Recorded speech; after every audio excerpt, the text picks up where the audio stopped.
G'day there guys, younger but quite uglier version of Steve Owen here, back at it again with another episode of r/am I the a-hole. Now if you love this video, I want you to sit back, relax, chuck a prawn on the barbie, and enjoy this bloody good content. Crikey. Posted by user Furious Cinny, titled, Am I the a-hole for cutting out my wife's friend after she told my kids how my wife died? My first wife had a group of best friends she was super close to. They were like sisters. One, we'll call Faith, is the godmother to our oldest child. Sadly, my first wife died due to complications with childbirth with our second child. The group of friends, Faith included, were there for me. This was 5 years ago. 3 years later, I met my current wife and we married this year. Through a lot of conversations, we finally decided it was time to answer my kids' questions about how their mum died. In the past, I told them that she got sick and passed away, which is technically true, but I never went into details. They're 5 and 7. I didn't want my son blaming my daughter. I didn't want my daughter to have any guilt. So I finally decided to get them a therapist to talk about it. But with the pandemic, we have to wait a month. The issue came up with Faith. She watches my kids. I told her my plan, and she told me that I should tell them, not a therapist. I said I'd rather have a professional's help. Faith was really against it, but I didn't think much of it until I came home from work and found out she had told my kids a child-friendly version. Mummy got sick when having daughter, but a version nonetheless. I was ticked. I've banned her from the house and seeing the kids while trying to help my kids emotionally process this. My wife is looking at nannies. The rest of the friend group says that I overreacted, that Faith was just trying to help. I say it wasn't her place. I told them if they keep it up, I'll cut all of them off. I'm so furious. My wife has told me that I'm starting to go too far. Am I being an ass? Absolutely not. That is vile. It is not her place to be telling the kids what happened to their mother at such a young age. That's something you save for much later when the kids are ready for it. She took it upon herself to break the news to them. What? Why? Why would you do that? What do you have to gain from telling the kids that? Like, it's honestly sick. What kind of sick person thinks that that's okay to do? Opie, you're not the a-hole. I want you to go harder than that. It's disgusting that they did that. Not the a-hole. It was not her place to tell your children that. Faith might have had good intentions, but that under no circumstances gives her the right to talk to someone else's children about how one of their biological parents passed away. Shake my damn head. The road to hell is paved with good intentions. Good intentions only matter if the results weren't harmful. Definitely not the a-hole. He straight up told her he wanted the professional's help, yet she went behind his back and did it herself anyway. Not the a-hole. Exactly this. She not only overstepped in a massive way and put the kids at potential risk of emotional harm, she has clearly demonstrated she doesn't respect your ability to parent. Even after you told her your plan and gave her a reason when she questioned you, which is already more than should have been required, she decided you were wrong and didn't know how to raise your kids as well as she did. That's something that isn't going to go away. She will continue to question you and overstep you. It doesn't matter if she thought what she was doing was right. She severely overstepped after you specifically told her how you wanted to handle it. She should never have been the one to tell them, and it was a complete breach of trust. Further, she owes him an apology. Even if Faith was a sister, she had zero place in telling the kids. Jesus, not the a-hole. This is a sensitive topic that absolutely does need professional assistance because things like this will get stuck in the back of a child's mind and could lead to more emotional and mental hurt in the future. Faith had no place to say that. She had no place to put your children's well-being at risk. What the hell? That's such a crappy thing to do. And it will definitely be stuck in the children's minds. My late husband passed away when my little boy was 1.5. He's 6 now, and honestly, my husband's death was so complicated, all I've told him is he got too sick and they couldn't make him better. Obviously, it's not going to be enough, but he brings it up at the weirdest times, and I would be livid if anyone tries to explain his death in more detail, particularly if I've already asked them not to. The mere fact it was childbirth would definitely cause some resentment between children and be positively crushing to the second child. There is no excuse for telling like this, particularly if they were planning on going to see a therapist. Waiting until COVID is better under control could make for some awkward conversations if the kids have been asking more about it, but I really don't think waiting would have caused more harm than having a family friend tell them. Really makes me wonder if the woman wasn't feeling a bit bitter about the mother's death and already blaming the child and felt the kid needed to feel some guilt about her mother's death too. Honestly, I wouldn't put that past some people, I really wouldn't. Posted by user Billy Blandass, titled, Am I the a-hole for not providing my guests preferred hygiene products? Earlier this week, I had a small party at my apartment. We're all sitting in the living room drinking beer and having a chill time when one of my friends, let's call him Mark, oh hi Mark, for namesake, gets up to use the restroom. After about 20 minutes, we notice that Mark has been in the bathroom for a while now. We knock on the door to ask him if he's alright and he doesn't reply. About 5 minutes later, we see him sort of waddle out of the bathroom with a "I've still got doo-doo on my butthole" walk, and he exits the apartment without another word. The first thing I thought is that maybe he had some sort of uncontrolled butt explosion that he's embarrassed about and couldn't clean. So I check the bathroom and everything is fine. It stinks a bit, but it's clean. I text Mark to ask him why he left, and he didn't get back to me until today. He's now blaming me for not providing toilet paper to wipe his ass, and how now he has an itchy rash on his butthole because he had to go all the way home to wipe his ass. I told him in no uncertain terms to frick off because there was plenty of toilet paper in the bathroom, but he said he couldn't use it. Now, keep in mind that none of us talk about politics, and I don't know what their political views are, nor do I care. As far as I'm concerned, my friendships are apolitical, and I want them to stay that way. That being said, I was gifted a whole box of toilet paper with Trump's face printed on it during the great toilet paper shortage of 2020, and I'm out of my usual stuff, so I'm making use of that until I get a chance to pick up more paper at the grocery market. When Mark said that he couldn't use the toilet paper I had, he told me the reason was that he didn't want to disrespect the president. I told him to lighten up and that it's just a gag product that doesn't mean anything to me. He hasn't spoken to me since. Am I the a-hole? Edit, too many people are recommending that socks, towels, and underwear should be used to wipe ass. Leaving crap-smeared clothing in your friend's bin is not acceptable. Don't even think about it. Oh my god, okay. I don't think that you're the a-hole for having that, toilet paper in there, and you've said you want to keep it apolitical. I know some people love to be political, and, this is the kind of stuff that happens as a result. It's toilet paper, though. You surely can just use some toilet paper if you need to wipe. That's kind of really weird, buddy. But I hope he's feeling better, and, sorry that he got a rash, but I don't think that OP is the a-hole here. They did provide you toilet paper. Not the a-hole. Your guest should never be welcomed again. What the hell? Who walks around with a dirty ass because they don't like the toilet paper? What a douche. Not the a-hole. It's a gag product that is actually useful.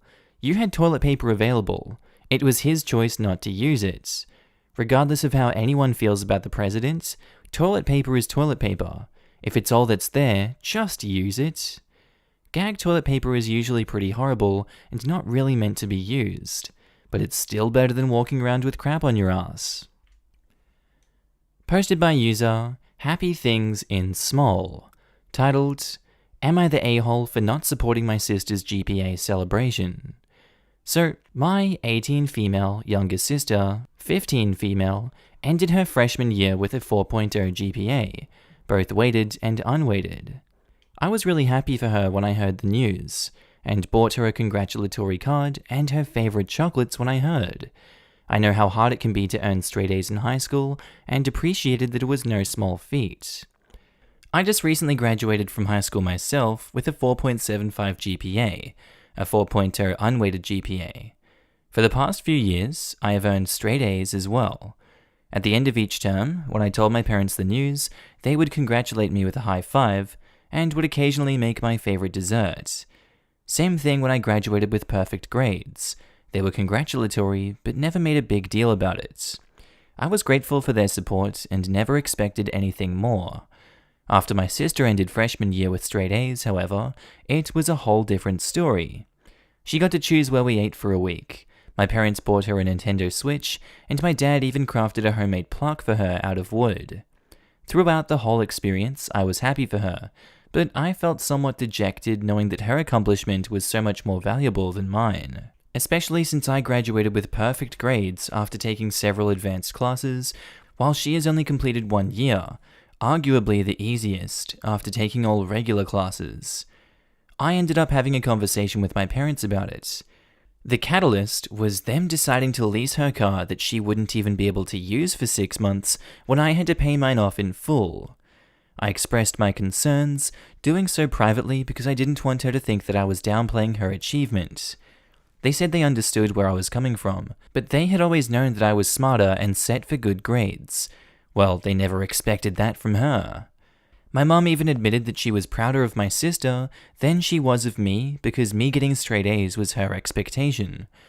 I decided to move out a week ago. This isn't the only instance in which my parents have blatantly favored my sister over me. It's been building for a long time, and I decided that I didn't want to live in an environment that didn't support me. My family have all reached out to me saying that I was a jerk and disrespectful of my sister. I don't know what to do. Am I the a-hole? How is you moving out to get away from your disrespectful parents and neglectful parents an a-hole move? Maybe the parents can be like, oh, you put up a hissy fit when we had higher standards for you. What did you expect, dude? You're smart. She's not smart. I just can't come up with a logical way that they would think they're an a-hole, because it's obvious they're not in this situation, and I don't know what else to say. How is moving out being disrespectful towards your sister? Did you make a huge poster that says, I'm moving out because you are the favorite child? Did you tell her that your parents are making a big deal out of her GPA because they thought she wasn't smart enough? You are definitely not the a-hole here. Your sister isn't the a-hole, though I feel bad for when she hits the real world. But your parents? Complete and utter a-holes for fudging up your self-esteem and fudging up your sister's opinion of herself. Yeah, this is how you end up with a poorly adjusted and dependent child. OP, make sure you keep a relationship with your sister, but honestly, screw your parents. That depends. My brother literally only had to read his course materials once and show up for the exam in order to get high grades. My sister needed to study her ass off to get a C, so if she got a B-, everyone was proud of her and said well done. The achievement of a B- for her was a lot higher than for my brother. The OP is not the a-hole because her parents really effed up. However, you make a valid point. A grades came easy to my oldest daughter. My middle daughter was intellectually disabled and worked really hard for B's and C's. I was still proud of both of them. Good grades may have been easier for my oldest, but she worked hard in other areas of her life. One thing I never did was reward high grades. I was more concerned with what they were learning and their attitude. OP's parents are showing blatant favoritism with their rewards. It's okay to celebrate achievements you know that came with hard work, but in OP's case, it was so blatant that she felt like the achievements don't actually matter. Moreover, since for her, perfect grades are the base expectation, there is pretty much nothing that she can do to earn a similar level of recognition and/or privileges, or at the very least, she would have to go to pretty extreme lengths in order to achieve that. That's an awful feeling. No matter what she does, her work and achievements will always be taken for granted. Posted by user writer number 5247, titled, Am I the a-hole for asking my husband to check on me while playing video games? My husband is an avid computer gamer, mostly World of Warcraft type games, and approximately 5 nights of the week, he'll play games online from the time that our son goes to bed at 8 or 8:30 to about 12:30, so at least 4 continuous hours. That in itself is not at all an issue for our relationship. He spends plenty of time with me and our son, and I have my own hobbies that he isn't interested in that I engage in when he's online. A few nights ago, I was doing laundry while he was playing online, and I stepped on a toy that my son had left on the basement stairs. I fell pretty hard and dropped the basket, but luckily because of the way my weight was shifted, I fell backwards rather than forwards, resulting in a bruise on my butt, but I was otherwise fine. The laundry basket clattered down the stairs, ricocheted off some basement furniture, shot laundry everywhere. It was a huge racket. It woke up my son. My husband, who had his headphones on, heard literally nothing. It dawned on me that if something really bad happened to me, my husband wouldn't know about it for potentially 4 hours. Like, what if I broke my leg falling down the stairs? So I asked if he would be willing, for my peace of mind, to just pop out of his office at the midpoint of each night just to check in on me. Like, literally just say hi and go back to gaming. He thinks this is a huge overreaction and a waste of time. I know for a fact that he isn't actively gaming the entire time and sometimes takes breaks to go to the bathroom or to get a snack or whatever, so how is this different? Am I the a-hole? I'm gonna put my opinion out there. Whenever I'm at home doing anything, unless I'm by myself, I always have one ear out of my headset just in case someone needs me. Like I don't want to be walked in on in my room, and I just, feel safer, like no one's gonna scare me, I'm not gonna get a jump scare. I would say that's a habit that the husband can take on, just have one ear with the headset in, one ear with the headset out, and that would make the checking in mainly unnecessary, but still something that would be a nice gesture. I can see where she's coming from, and I understand her, so I don't think you're an a-hole, I think he's an a-hole for thinking it's an overreaction. Not the a-hole, my significant other is a gamer, similar to yours, and in between games he has always came to check on me, kiss me, etc. He's always done this from when we were dating to now living together. I think it's really important, not only to check up on you, but to let you know he's thinking of you. I'd say not the a-hole, just because he thinks she's overreacting, and from what I understood, he won't do it. Fine if he thinks it's silly, but when you're in a relationship, you sometimes have to do silly, harmless things for the comfort of your partner. Since we had kids, we're not allowed noise-cancelling headphones in the house anymore.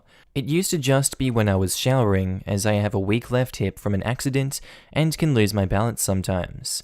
But now with the kids, we don't use them because if one of us is in the bathroom or changing the laundry out and the other is in Gamerland, we wouldn't have good response rates to a toddler or a parent emergency. Admittedly, this was very reactive to me slipping on a magnet block with my bad leg while holding my oldest. And I couldn't get up for a bit, and it took about 10 minutes before husband got up for water or something for us to be helped. Scared us both enough that we put them in the closet for now. And wouldn't that be the reaction you'd expect the OP's partner to be having right now? Not the a-hole, I think that's a fair compromise for him playing WoW 5 nights a week for 4 hours. They can even compromise further, like every hour he texts and instant messages her, and only if she doesn't respond does he come check on her. He can probably automate it, like send the text, if no response in X minutes, alert him. Edit. A lot of people are taking my comment a bit seriously. It was mostly meant as a joke. She seems very reasonable and practical, such that she would probably be fine with a text. It wasn't meant as a defense of the husband or to seriously imply that she needs to compromise more. God damn, the bar for men really is on the floor. If we raise it any higher, they may trip on it. Oh, I just found that really funny. What the fuck is that? Posted by user Guidance Enough, titled, Am I the a-hole for avoiding someone who is gay? My social group has a guy who is flamboyantly gay, and it's pretty much all their personality is about. I've never been friends with this person, nor do I wish to. I'm a rather devout Muslim, and in my eyes, it's not up to me to tell said person how to live their life, but I can remove myself from situations where he is around. I was happy to ignore him at first, but he's very touchy-feely with people and has tried to kiss me on the cheek a few times. Every time I have pulled away or objected, he said something snarking like, relax honey, you're not going to catch the gay off me. Since then, if he is at an event, I just avoid him completely. He has, however, taken it as a challenge to make me as uncomfortable as possible, so that now I do not go to events at all. This ranges from trying to touch me inappropriately, mocking my religion, usually with comments like "stoned any gays recently?" or just insulting me. We were supposed to have a barbecue this weekend, and I was supposed to bring the barbecue, as I have a proper one and a car to transport it. I always divide up the barbecue so that there's no contamination between my halal meat, normal meat, and vegan and vegetarian options. He mentioned that he was coming with some of his friends, so the day before, I put a message in the group chat to say something came up and I wouldn't make it. He decided to call me out and said, "Oh no, the homophobe isn't coming." I had enough and decided to leave the group. I had a few messages from other people asking me why I left and such, but I also had some messages from unrecognized numbers insulting me and calling me a homophobe. I really want to say not the a-hole because he didn't directly do anything here. From what it sounds, he didn't directly attack this man. He just avoided him because he didn't feel like hanging out with him? Wouldn't you avoid toxic people in your friend group regardless of their sexual orientation? In this one, it's easy to say that OP is an a-hole as well, because they did it for the reason that they were homosexual and they didn't agree with it. Obviously, that can rub people the wrong way, and I'm gonna call it like I see it. I do agree with you guys. I think that everyone sucks here in this situation, but these other people much more so for going and attacking him. I think it's shameful what they're doing to this man. Everyone sucks here. It sounds less like you stopped being around him because he was gay, but because of how he was acting towards you, that he was mocking your religion, and that he was insulting you. But you were homophobic initially, and that is not okay. Edits, I'm guessing they changed it from not the a-hole to everyone sucks here, after you said the reason you avoided him initially was because he was gay. That's homophobic, and your religious beliefs are no excuse.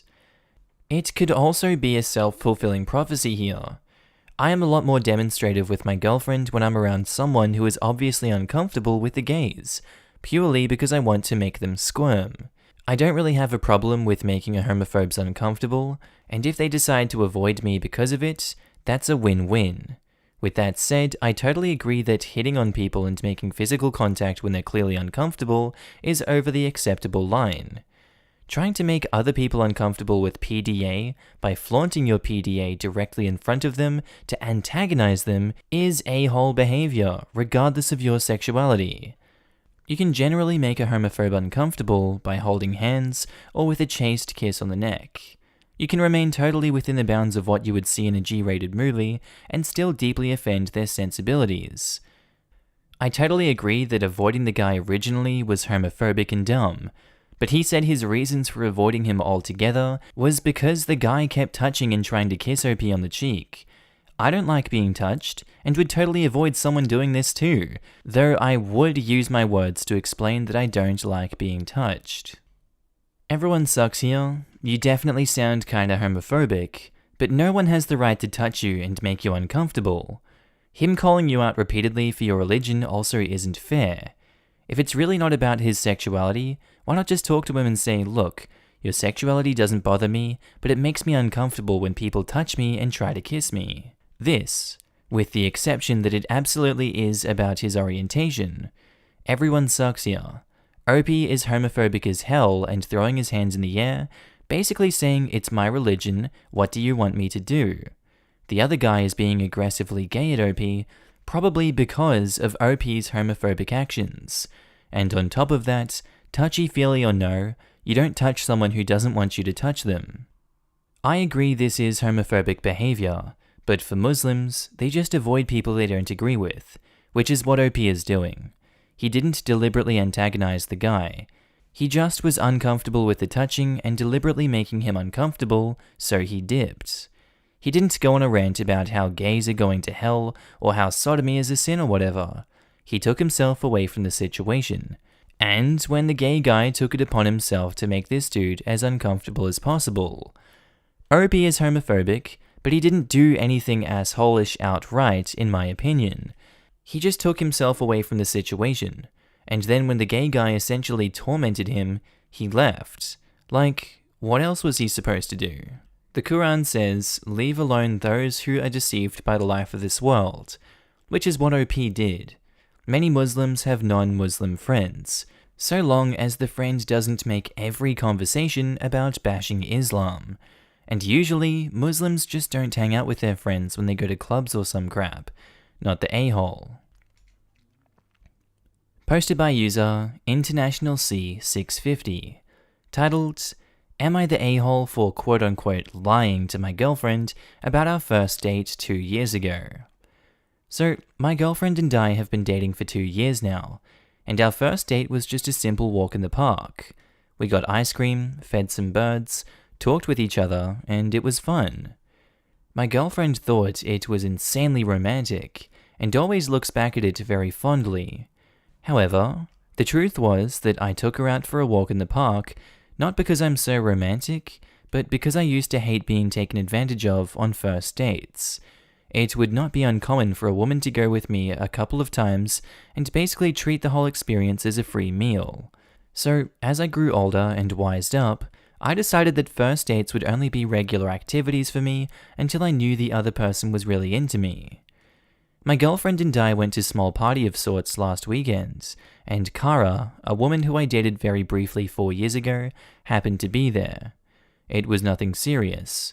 We went on 3 dates, never even had sex, which is something my girlfriend already knew since they had met before. My girlfriend got there first, and I arrived a few hours later, and during that time, Kara apparently told her that our first date was at a semi-expensive restaurant. Obviously, my girlfriend only told me that when we got back to my place and we had a fight. She asked me why did I only take her to a park when I used to take my exes to restaurants, and all kinds of insecurities started coming out. The only way that I could seem to calm her down was to tell her the truth, that I didn't know her that well back then, and I didn't want to risk what happened to me in the past. That made her even more frustrated, and she accused me of lying to her by omission, because apparently I let her believe I was a romantic, when in fact I was just cheap. I told her that this was unfair, and pointed out that cheap is the last thing that she should be calling me when it comes to our relationship. My girlfriend is a full-time student and doesn't have an income, so I almost always end up paying for everything that we do. She agreed that was unfair, but she wasn't done lashing out. So she said that if I'm not cheap, then that can only mean I'm a misogynist, because I assumed that she was just after a free dinner because she's a woman. After that, I had enough, and told her to screw off with that nonsense, and that I'm going to have a shower, and that she's better calm down by then. Am I the a-hole for lying by omission? I guess I could have told her the truth about why our first date was in a park, but I never really saw the point, really. God, this is a yikes. This is like watching your mum and dad fight, isn't it? I guess, yeah, he could be lying by omission there, but it's kind of just a response to all these terrible first dates that he's had before with people actually using him. I don't blame him for being defensive, but I guess it's like one of those secrets that comes out when you're not intending it to actually hurt the person. It's more like, hey, I took on this habit as a protection mechanism, and as a result, you've been hurt by it, but it doesn't mean I see you any differently. That's my logic, but I guess that both people suck here. Her for blowing up and understandably being upset, and him for lying by omission. I think that both of those actions do suck. Everyone sucks here. I was leaning towards no a-holes here until the last couple of paragraphs. You had some bad experiences that made you a bit suspicious. She was disappointed to learn that something she thought was motivated by romance was motivated by that suspicion. So far, that's fine. However, these 2 parts that you said, none of this is how you communicate in a healthy relationship.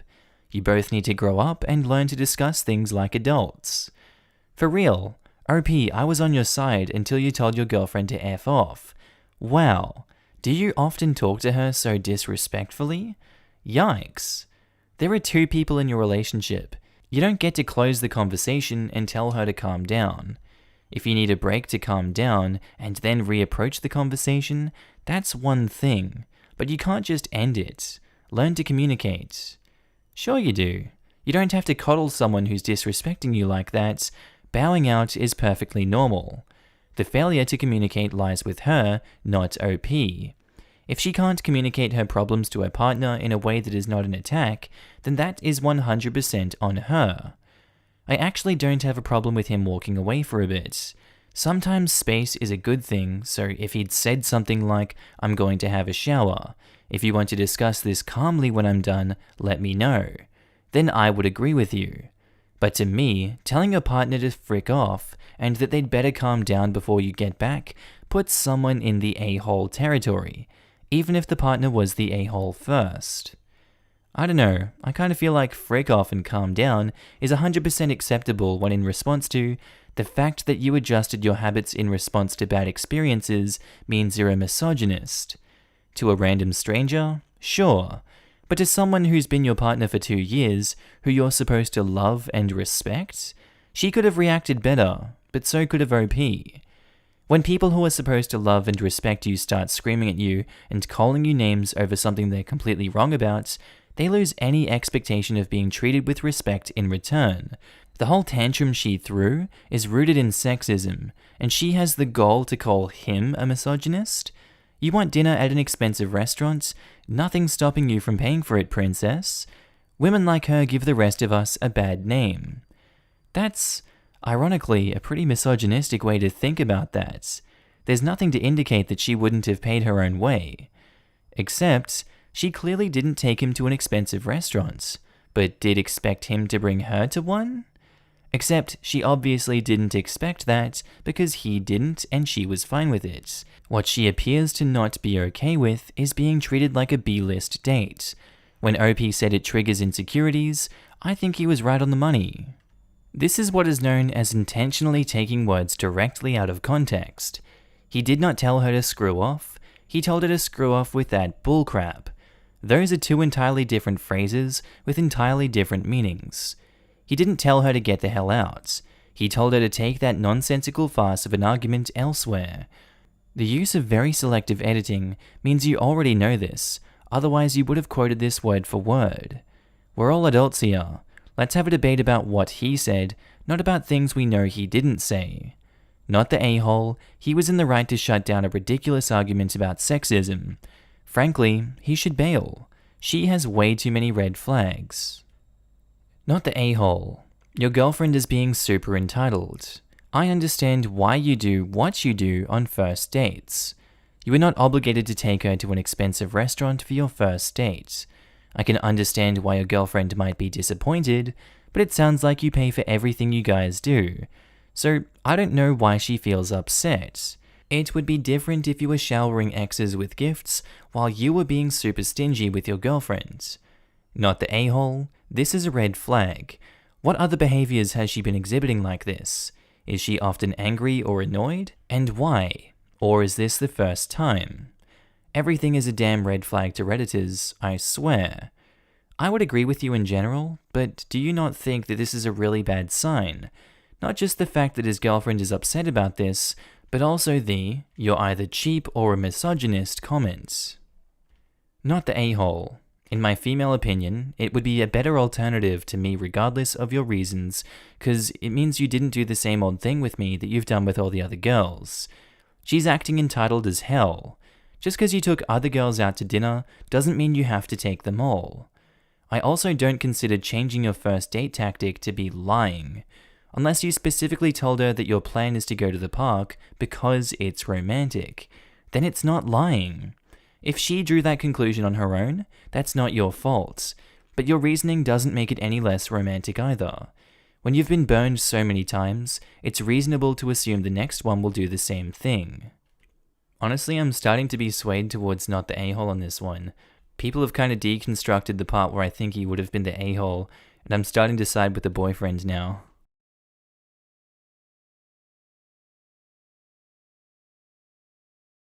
Am I the a-hole for calling a customer's daughter fudging ugly? This happened pre-COVID, but it caused a big divide in my family. Now, I'm a tattoo artist. Not famous or anything, but I own my own shop and am pretty well known within my city's tattoo scene. I also have a very particular art style and very rarely divert from this style. Why fix what isn't broken? This style does not include portraits, and I've not done a portrait tattoo in years upon years. So, my cousin had been throwing in not-so-subtle hints every single time I'd seen him since he became a father 3 years ago. My cousin and I aren't particularly close. After 3 years, he just straight up asked if I could give him a tattoo of his daughter. I, not being a portrait artist and taking my art very seriously, said no. I did give him recommendations for the best artists in the city who do portraits, and could probably give him a discount if they knew he was my cousin. He did not give up. In retrospect, I know I should have stood my ground, but he would switch between being super flattering and telling me how good my art is to passive-aggressively complaining about my refusal until I gave in. He did agree to pay, albeit much less than I would charge my regular customers. Anyways, I gave him the portrait, and it turned out just how I expected. I mean, it's not the worst tattoo anyone's ever seen, but it's not great. I did try my best, but again, not my style. My cousin lost his crap, telling me I'm the worst artist he's ever met, refusing to pay, and telling me that I made his daughter look ugly. After being practically bullied into wasting my time tattooing someone with no respect for me or my art for a heavy discount, then being treated like crap for giving them what they wanted, I was pretty done. I said, well, maybe your daughter is fudging ugly, and then slammed the door and locked him out of the shop. Most of my family now thinks I'm an a-hole for bringing an innocent child into this, etc. I don't think it matters because that's not really the point, and it's not like I said it to her face. My co-workers and friends are on my side. Am I the a-hole? Edits. Just wanted to clarify some things. Some have asked me why I didn't sketch it out before tattooing him. I did. Sketches on paper look somewhat different than on skin, and I told him this, but he insisted that it was fine. Also, tracing portraits on the skin beforehand doesn't give a great idea of how the finished tattoo will look, as another Redditor has pointed out. That picture is an example from the internet, not my tat. I gave my cousin many opportunities to back out. This just seems like a standard family, dispute, choosing beggar kind of situation. Your comment was out of line, although I don't blame you for doing that. Without that comment you made, you wouldn't have been the a-hole, but I can understand you want to let out your frustration after they've been pushing you so much, so I kind of want to say you're not the a-hole, but that pushes it into everyone sucks here territory. You should have put your foot down about not doing the tattoo, and it's really disgusting of you to use insults about his child.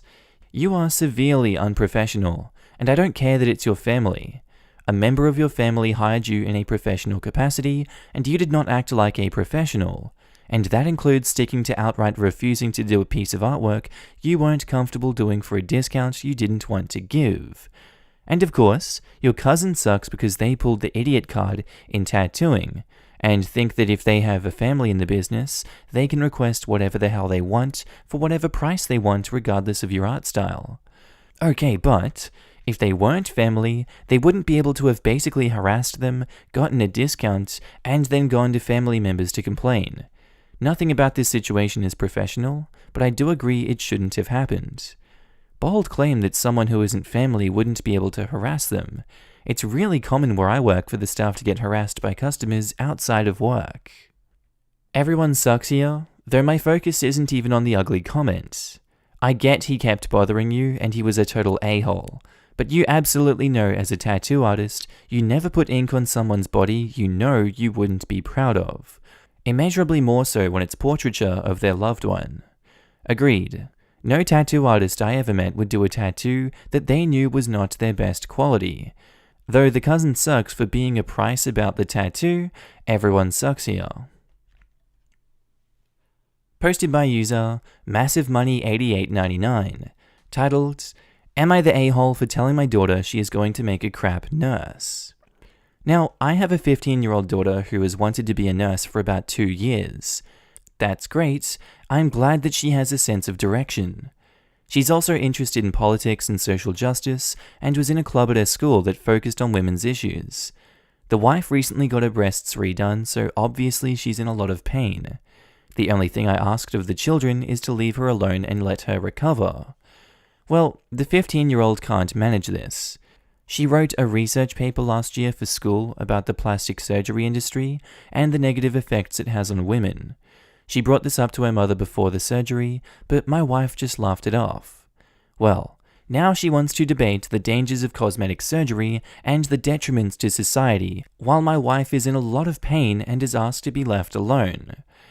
I left them alone for like 10 minutes so I could get my wife some food, and I came upstairs to them fighting again. My daughter will not drop it, and all she is doing is making her mother even more miserable. So I told her if that's how she treats someone recovering from surgery, she is going to be a crap nurse. Now she's crying and saying I don't respect her dreams. So am I the a-hole? Yeah, unfortunately you are if you crap on your daughter like that. She's 15, and I understand she's doing a lot wrong to the mother herself, so she's an a-hole also. You don't just pester someone who's been post-surgery. As an up-and-coming nurse in her own head, she should know just how bad surgery is and how much it takes a toll on one's body. So both her and the husband are a-holes in this situation for causing so much conflict, which is just completely unnecessary. Everyone sucks here. Your daughter should leave her alone while she's recovering, but you shouldn't attack your kids' dreams because they're obnoxious. Teenagers don't listen to anything worth a damn 65% of the time. That doesn't mean you tell them that they'll be crap at their chosen profession.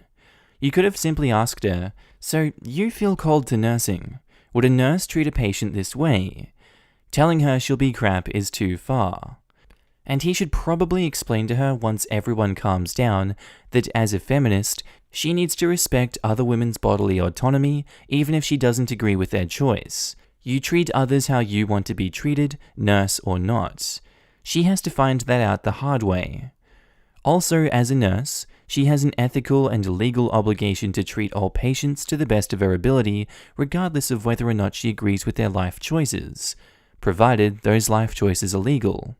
Even if they aren't legal, we take care of criminals, prisoners, addicts, and abusers, and must ethically do so to the best of our ability. Everyone sucks here. The problem is that she's 15, and to some degree we expect 15-year-olds to suck sometimes. You snapped at her in anger instead of teaching her how not to suck.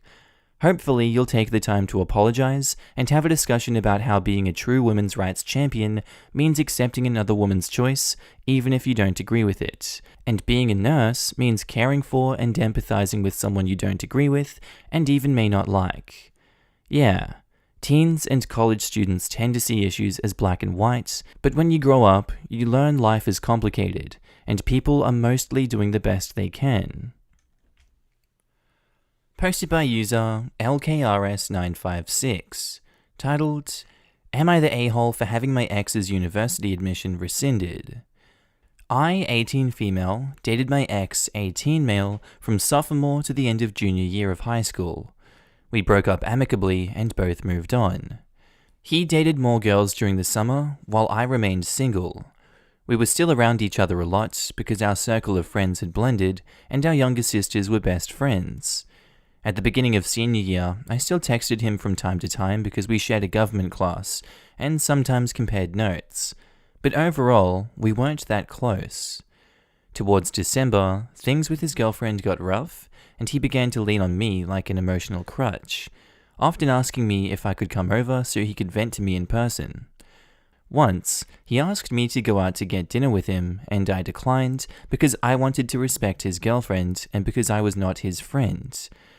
He then decided it was a good time to tell me that he still loved me and wanted to get back together because he could see himself marrying me and having kids one day. I was extremely creeped out because I was, and still am, a teenager who wasn't even thinking about those things. I told him that I didn't feel the same, and he did a complete 180. He called me a prude that was full of herself, and said that I should be careful because no one would want a girl with brains, and that he was my best option for a future. No. I ended up blocking him so I could spend the holidays in peace. I thought that everything would go back to normal, but once I returned to school, everything blew up.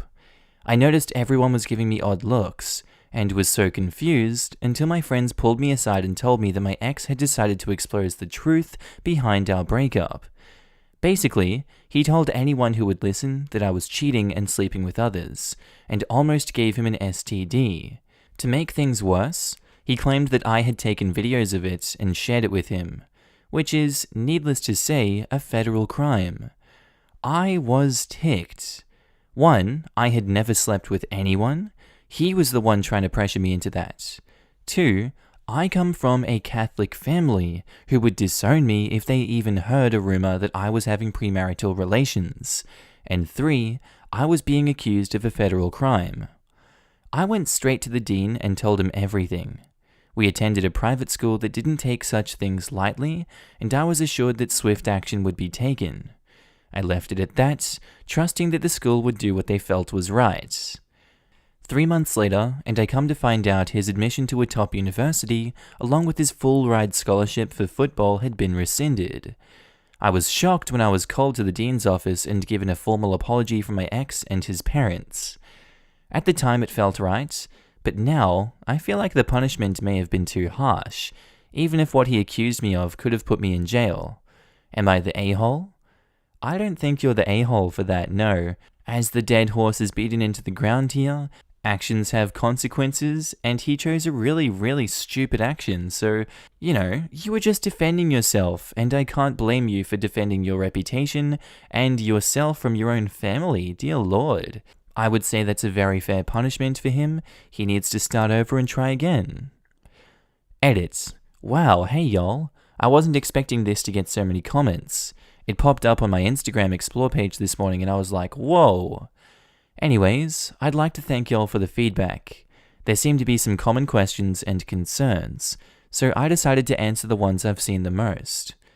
How did a football player lose his scholarship over hurt feelings? I'm still really not sure how it reached the university, but it wasn't just hurt feelings. I don't think any good college would want someone who throws false accusations around. Also, he's not even that good at football. Why was your school so serious about it? I commented a few times, but the school faced a lawsuit a few years ago before my time because they didn't believe a girl who had almost been assaulted on campus. They got sued for emotional duress and criminal negligence, I think, and I don't believe they wanted a possible repeat. You ruined his life over a rumor? His life is definitely not ruined. My sister found out from his sister that he will be attending the top in-state school and he still has a girlfriend. He'll be fine. Why did you continue to text him? I never initiated the conversations. We both took a government class that was mostly underclassmen, so he would reach out to me if he needed help. And I helped him because at that time, he had not been aggressive towards me. I hope this answered some of your questions, y'all. I'll still answer more if I come across them. Thank you for both the kind words and honest opinions. Not the a-hole. I would even say that the punishment wasn't harsh enough. He deserved it for being so nasty. What he did was defamation, an attack on your character.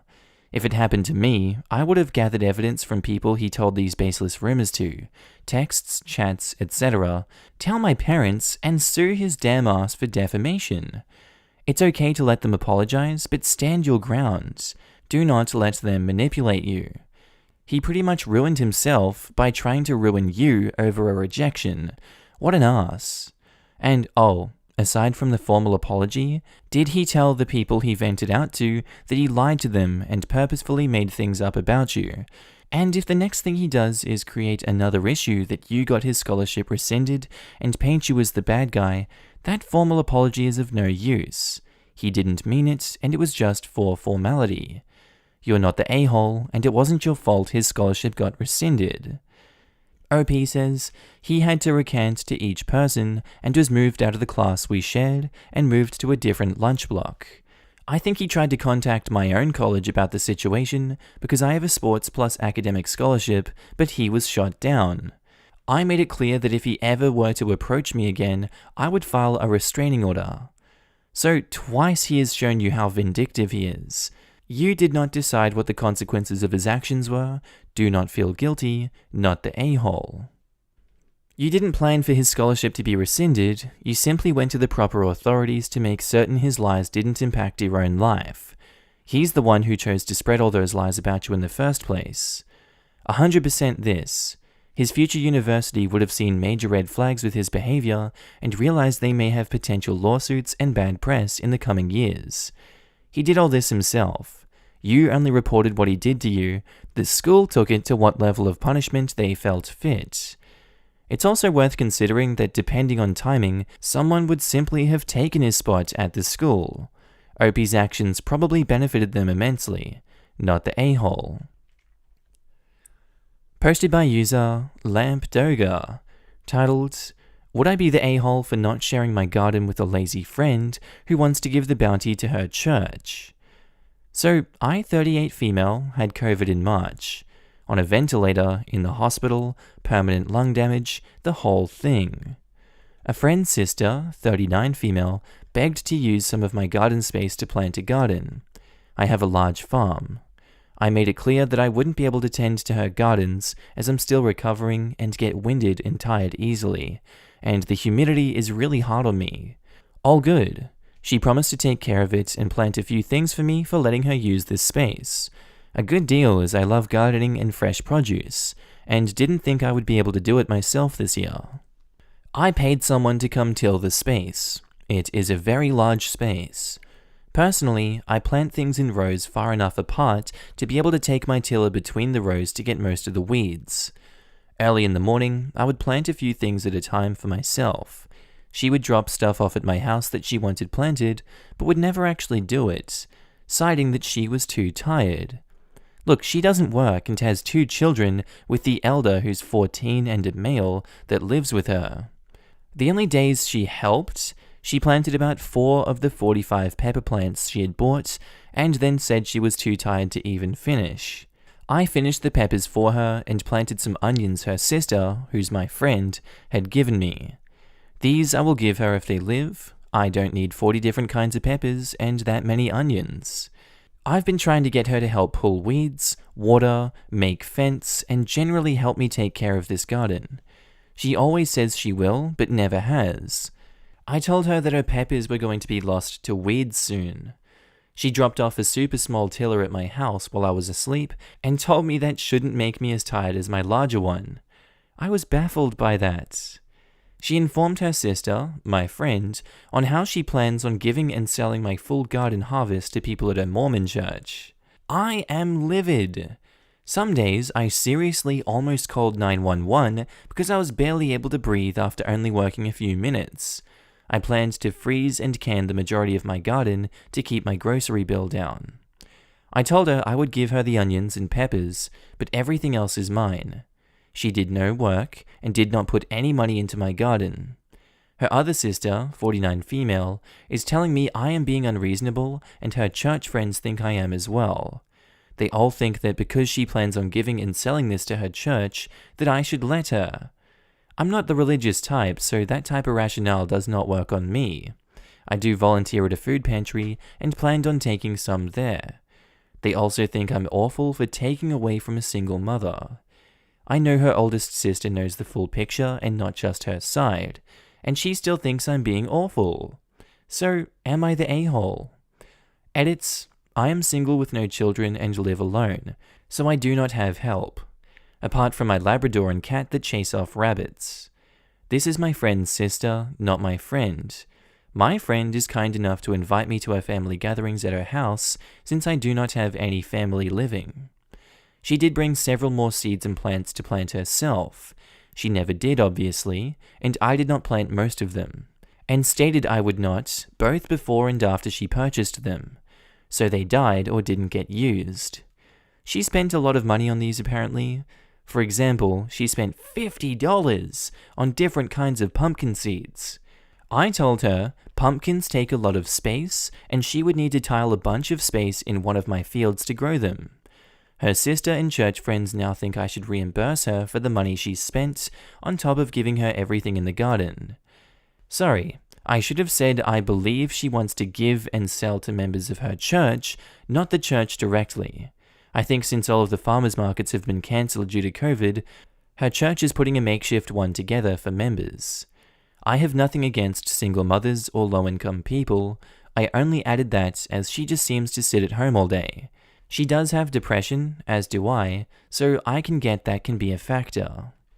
OP, you're not the a-hole. This woman is insane in the membrane. Something needs to be done about this woman's craziness and laziness, and her taking your entire harvest is just insanity to me. Absolutely not the a-hole. I would just put whatever she's dumped on your property out on the road and say, there you go, you can have it back. See you later. Not the a-hole. And if it were me, I'd make a public post talking about all the work I put in so people couldn't shame me for taking what I rightfully grew myself. Also, why is she thinking of selling this to a church? She has no moral high ground here at all. This is literally the Little Red Hen kid story in real life. Everyone knows who the a-hole was, and this is no different, not the a-hole. Not the a-hole. She should not be profiting from the work that you did. Literally, you reap what you sow. If she wanted a bountiful garden, she should have planted and cultivated it. Not the a-hole. Giving her the peppers and onions that she brought over is more than fair, especially since you did the actual work of growing them. OP also might want to keep a close eye on the garden when everything begins to ripen, cause you just know that a-hole will come right out and take it all. This is the comment I was looking for. Glad I found it. Completely agree. OP really needs to keep an eye on it, cause I would bet the tax-free status on the churches that someone will pop round, not only taking advantage of your current health, but also just to steal what they mentally believe is theirs, not OP's. If OP can put up with the loss, I would honestly tarnish the whole crop to prevent any theft as well, as it obviously is being conveniently done by local wildlife, which OP had no control over. Screw those a-holes, not the a-hole, no questions asked. Posted by user DesignerAd9274, titled, Am I the a-hole for not including my trans sister in my wedding party? So this happened last year. I got engaged back in 2018 and chose my wedding party. 3 of my closest friends, and my fiancé chose his brother and 2 of his friends. Growing up, I was not close to my younger sister, then brother. There wasn't any bad blood or anything, we just don't have a lot in common and barely speak. About 2 months before my wedding, my sister came out as a trans woman. I was happy for her that she's finally living her true life. Shortly after, she approached me and asked to be one of the bridesmaids, saying that it would basically be a sort of a milestone for her in her new life as a woman. I told her no because we already had everything planned out and the wedding was just a few weeks away. I told her I fully supported her if she wanted to wear a dress to the wedding, but it would be too hard to include her at the last minute. She said she understood and didn't bring it up again. She ended up not attending the wedding despite RSVPing yes. My parents and I tried to reach out several times over the last year to see if she was okay, but she kept telling us she was fine and that she needed to be alone. We finally talked recently, and she told me she boycotted my wedding because she knew the reason that I didn't want her as a bridesmaid was that she looked very masculine still. That isn't true at all. She insists that if I didn't find the way she looked objectionable, I would have included her. So, am I the a-hole? Personally, I don't think you're the a-hole here. Your sister is throwing wild accusations at you. It was obvious that you'd already planned your bridal party beforehand, and they've come and asked to be a part of it and you said no. You gave a perfectly valid reason and they extrapolated from that they were too masculine. I don't understand that. So, no, you're not the a-hole for this one. Edit. Hope this is allowed. The post got locked. Just wanted to address some of the comments. So, my sister was not asked to be a groomsman before she transitioned because she only met my husband once and declined when he asked her to hang out. She and I are not close due to an age difference, and we are very different people. If we were not related, I doubt we'd be friends. She's very outgoing and extroverted, while I'm the opposite. It never crossed my mind that she would even want to be a part of the wedding party. I'm definitely going to ask her to do some girly things with me. Someone suggested a cute photo shoot. I was thinking it would be a nice present for my mum. Thanks for the comments and advice. Not the a-hole. Since when do people ask to be in a bridal party? Seems a bit rude. It seems to be a thing now. Like certain folks are entitled to be in a bridal party because of their position. It's annoying and expensive. The bridal party is about supporting the vows, not wearing a dress. It was a play for attention. She wanted to repurpose OP's wedding as her transitioning milestone and boycotted the wedding when OP refused to step out of the spotlight for her. I think it's an example of there not being enough prejudice to go around, so some people manufacture it to suit their cause. OP couldn't accommodate an extra bridesmaid at the last minute, so obviously she's a bigot discriminating against her sister for not being passing. Boycott! Honestly, OP is better off without the drama that's coming. If this is how they act with people that love and accept her, there's going to be a wild ride ahead with other people that aren't quite so nice, or even indifferent. I think that's a bit cynical for the information that we have. I agree that OP has done nothing wrong, of course, but in regards to the sister, I interpreted that as her being deeply insecure and that causing her to see OP's choice as a rejection, rather than the entirely reasonable situation that we can see. Again, not saying OP is responsible for any of this, I just think it wouldn't hurt to give the sister the benefit of the doubt that she's coming from a vulnerable and insecure place. I mean, you may be right, but I think that's a big judgment call on limited information. I mean, if OP is to be believed, the sibling literally said it would be a milestone for them in their new life as a woman. Sounds kinda like they wanted the memory to be about them and not the wedding. Not the a-hole. People will always make someone else's wedding about themselves. She should have spoken more with you about it instead of boycotting your wedding altogether. The thing is, you don't ask to be a part of the bridal party. You are asked by the bride. And that close to the wedding, it would be hard to add an extra person in, and if OP paid for the dresses, that's another expense they didn't budget for. Plus the hair and makeup cost, and the cost of the bachelorette party. It's also so weird she boycotted it and took it as OP being transphobic when they weren't even close, and therefore she wouldn't have been asked anyway. I completely agree. It would be one thing if the sister was upset because she had previously been included as a groomsman or something and was de facto removed from the wedding party when she transitioned. But if they weren't close enough for the sister to be included before, why would she be entitled to a spot in the wedding party after, especially at the last minute?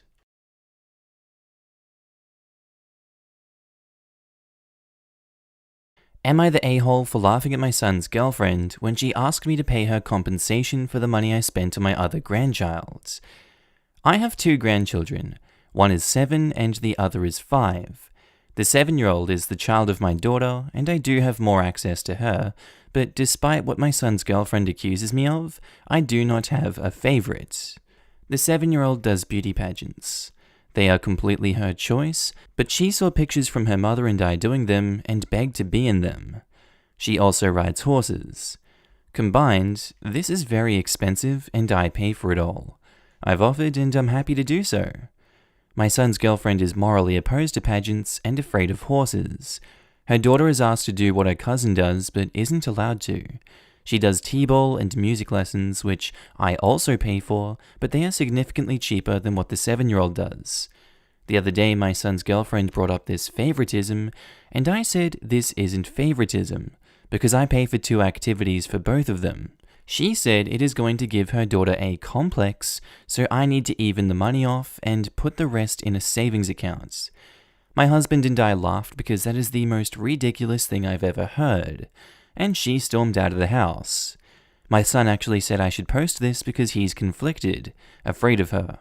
So, am I the a-hole? I wouldn't say so, no. That's just stupid logic coming out from that woman, and, if she wants to put that money into a savings account to make up the difference herself, she's more than welcome to. I feel like this is just a quick cash grab and she needs to get over herself. OP is not the a-hole. This woman is delusional. Your granddaughter needs loving grandparents who are active in her life, not your money. And your son needs to put his foot down and tell his girlfriend to knock off her crap. And she is going to be the one to give her daughter a quote-unquote complex if she is constantly talking about the money difference between granddaughters. Your granddaughter is a child.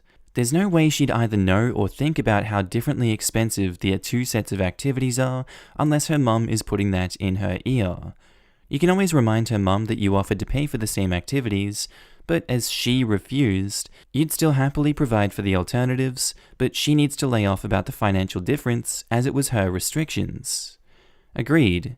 Kid probably doesn't even understand the concept of money, and you'll still happily provide for the alternatives, correct to a certain point. Hobbies and similars should be what the kids like. If you say this, she'll understand that OP will pay for any hobbies, and the mother will likely pick a very expensive one that she wants the kid to do, not what the kid would like to do. The younger daughter wants to do pageants and horseback riding though. OP was willing to pay for it, but the mother said no for her own reasons, very likely choosing daughter's current activities herself. Not the a-hole. It is very generous for you to pay for your grandchildren's activities. Paying for the same number of activities is fair. It is not your decision which activities the kids are participating in, and the child who is in less expensive activities will only get a complex if her parents tell her about the money discrepancy. Otherwise, she'll never know that her cousin's thing costs more. The children shouldn't even know who pays for their hobbies. Posted by user SaltUnderstanding7, titled, "Am I the a-hole for throwing out my mum after she threw out my weed?" So I'm a 30-year-old man. I'm single and live alone in a house that I own. A few months ago, you know what happened, and my mum lost her job, so I decided to let her stay with me. I have a medical marijuana card and smoke every day. I knew my mum disliked weed, so I warned her before she moved in that I would be smoking weed daily and would not stop for her. She agreed, and only asked that I smoke weed outside, which I thought was a relatively reasonable request. Weed has a strong smell and many people don't like it. At first, this worked out fine, at first. But she started making remarks about how I should quit, etc. I mostly just ignored them and brushed them off. Then, it evolved to her demanding that I quit, as if I was still a child she could issue orders to. I refused and told her that she can move out if she doesn't like it. She started crying and saying that I don't love her, that I have a problem, etc. The next day, I come home from work to find her waiting for me. She explained that she had flushed my weed, a little less than an ounce, down the toilet for my own good, and then demanded that I go to treatment. Well, predictably, I was furious, and not even really about not having weed anymore. It's pretty cheap, like I usually buy ounces for $125, and I can easily get more. It was about her total lack of respect for me. I'm an adult, I own my own house, have a good job, and have approval from the state to legally purchase and possess marijuana. So someone I'm doing a huge favor for demanding that I stop and throwing out my stuff when I refused is extremely outrageous to me. No matter if she pushed me out of her vagina 30 years ago.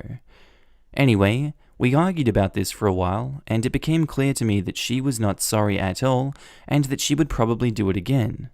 So, I told her she can't live with me anymore. I gave her a month, but she's already packed all her crap and drove to my brother's house a couple hours away. She obviously thinks I'm a huge a-hole, and so does my brother, but I think that's mostly because she is his problem now. Crazy how throwing out someone else's property can lead you to being kicked out like that. Man, oh god, I have free reign over my son just because I birthed him. Yeah, I'm so smart. It's pretty apparent here that OP is not the a-hole. I support your decision to kick her out if she's not going to respect you.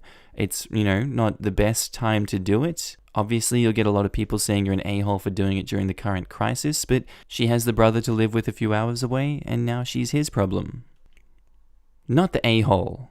It wouldn't even matter if you smoked purely recreationally. You're an adult. You have your own home and your own life. Her approval isn't necessary. It sounds like she might be trying to over-parent you because moving in with you upset the power dynamic that you're used to. Good job setting the boundary and enforcing it. Not the a-hole. I, 28 female, own my own house, have a decent paying job, and have all my debt paid off. Smoking pot is still illegal in my state. I, however, don't care. I'm not 16 anymore, and I don't have to revert to keeping it in my car anymore. I can literally keep it wherever I want in my house. My mum and dad don't like that I smoke pot. They hate it a lot and don't understand why I do it. I usually tell my mum, because she likes to drink, that it's like my glass of wine at the end of the night. I don't really like to drink because a lot of people in my family are alcoholics, and since I actually enjoy the occasional drink, I don't want to ruin that freedom by becoming an alcoholic. Anyways, my parents understand that I am an adult, and just like when I lived in their house, you live and come to my house, you live under my rules. You honestly need to talk to your mum about boundaries. Just because she's your mother, or anyone in your family for that matter, does not mean they get to ignore your boundaries. Family doesn't get immunity from boundaries that you set for yourself. How would she like it if you threw her stuff away just because you didn't like it and thought she had a problem? The double standard around weed in the US is bonkers. People will judge those who smoke recreationally, but drinking multiple nights a week or even daily, gifting bottles of alcohol, office happy hours, and the like are all no problem, despite overwhelming evidence that weed is a less harmful and dangerous substance than alcohol. Even in legal states, you can still lose your job for using cannabis due to federal prohibition. Even in legal states, there are laws prohibiting you from smoking on front porches or areas that are visible to the street, despite the fact that there are not similar laws limiting adults from visibly consuming alcohol on their own property. We need legalization on the federal level and massive re-education around our drug policy. It may be too late for the reefer madness generation, but lumping marijuana into the same category as meth and heroin is incorrect for so many reasons, and not how we should be educating future generations about responsible substance use. Not the a-hole, your house, your rules. If she can't follow the rules, she's gotta go. Good for you for setting boundaries. I'm constantly amazed by the number of people on AmiTheA who give free housing to people who throw out their stuff. If a house guest is not working and is getting free housing, they should be helping out around the house, cleaning, cooking, doing chores, etc., not snooping through personal belongings, making demands, or throwing away stuff. Posted by user WhatTheHellMum123, titled, Am I the a-hole for telling my mum to stay out of my sex life? I, 23 female, am gay. I came out to my family when I was 18, and my family reacted pretty well. Sometimes my mum will say low-key homophobic things, but it's really whatever. I've been dating a girl, 23 female, let's call her Kay, for about 3 years now, and I took her home to meet my parents last week. My parents like her, and all, which is good, but this is the convo my mum, Kay, and I had last night. We were all sitting in the living room, and she randomly says, "So, who's the man in the relationship?" What?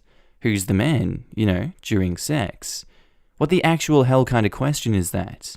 I'm your mother, I have the right to know about you. No, you don't. Why would you want to know anything about your daughter's sex life? What's wrong with you? Kay, you'll tell me. Which one of you is the man and which one is the woman? Are you the man? Yep, okay, so me and Kay are tired, we're gonna go to bed, Mum. So Kay and I stand up and start walking up the stairs. Mum says, "It's just a simple question. Why does it matter so much?" I tell Kay to wait on the stairway and I go back down to my mum. The fact that you want to know about my sex life is so weirdly disturbing that I don't even know what to say. What is wrong with you? Jesus fudging Christ. I was so weirded out by my mum doing this that we left that morning to go back to our apartment. My mum has texted me a few times asking me why I left and why I wouldn't answer her questions about my sex life, but I've ignored her. I do feel bad leaving because I haven't seen my parents or my siblings in a while, but what the hell? Am I the a-hole? Edit/update. She called again today, so I picked up. She asked me why I left, and I told her that she was asking weird questions and it made us uncomfortable. She then told me that she heard us having sex that night. Confusing because we didn't have sex and my sister is 14 and my brother is 13. When I told her that she definitely didn't hear anything, she told me that it was rude of me to hide stuff like that from her and that she has a right to know. I ended up explaining to her that it was homophobic of her to ask who the man is, but she kept telling me, well, someone has to be the man. Then I kept trying to change the subject, and she got mad and hung up when I wouldn't talk about my sex life. This is pretty confusing because she's never been this interested before. This is the first girlfriend she has actually met, so I assume that has something to do with it. Honestly, I'd love to ask her weirdly inappropriate questions about her sex life back, but she would probably answer them, and I don't want to know that. That just got really weird really fast. I'm gonna go with you're not the a-hole for taking those actions. I think any sane person would do it, or start a fight. I think it's better that you didn't start a huge, argument in the house, and you let things diffuse. Those are really oddly intrusive questions that she has no right asking or knowing, as you've said, and I agree with you. So OP, you are not the a-hole. This was super cringy. Firstly, she's not entitled to information about your personal life, sex included. I can't believe I'm typing this. Secondly, this heteronormization of homosexual relationships is just wrong. What the hell is that question even supposed to mean? You're obviously both women in your relationship. Duh. So I would either go with that or ask her stupid question right back at her. Who's the man and woman in her relationship? Also, even if she were oblivious to all of that, you saying you don't care to answer this question should have been the end of it. Digging her heels in like she did, and even continuing to harass you, makes her the super a-hole. Maybe OP could give her a pair of chopsticks and ask her which one's the fork. Seriously, asking which one is the man is just massively insulting. Like the defining feature of a lesbian relationship is that it's women only, no men allowed. So, who's the man? Neither. That's literally the whole point. That's what we're going for there. That's what I usually say. I have had people try to discuss with me who in a gay couple is the other gender. I'm like, what? And I always just look at them like they're shockingly stupid in complete silence for a while. And then I slowly, in a I don't believe I have to explain this to anyone kind of tone, answer. Neither. They are both men/women, and that's the whole point of homosexuality, that they aren't attracted to the opposite sex, but the same sex. Some people seem to think they can happily discuss this with me because I interact well with other people, regardless of their orientation or gender, and I'm in a heteronormative relationship. As if they think I have insight and won't judge, because I'm obviously also straight, and think like them. Spoiler, just because I'm married to a man, as someone presenting as a woman, does not make me straight. And I'm actually not straight at all. I'm queer as hell. You just don't immediately see it. Like, that's even a thing, really. The sentiment in itself comes from the sexist belief that all men and women are supposed to adhere to gender-specific kinks, which is ridiculous, since that stuff is decided by a good few thousand mental and genetic factors. Although others said it better, I want to reiterate that in the same-sex relationship, you are still both the woman, and there is no man role that needs to be playing in a relationship. I remember being out with my lesbian friends, and someone asked them this, and I remember dying of shame that someone would ask this question of them. Literally, they are both women, so there is no man in the relationship. They have sex like two women, not like a woman and a man. Not the a-hole. Posted by user VioletClouds22, titled, Am I the a-hole for telling my parents that part of the reason I don't want more than one kid is because of them? I, female 26, have been with my partner, male 25, for 3 years, and recently we've been talking about having a child. The topic came up at my parents' house, and they've commented how nice it'll be for us and them to have kids running around.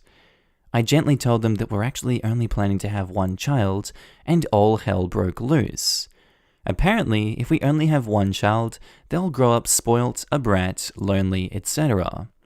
We told them that we obviously want to raise he or she to help others and be grateful for what they have, and that they will be able to play with our friends' children. My mum wouldn't let it go and kept telling me that because I'd grown up with siblings, I should know how important it is for the kids to have them.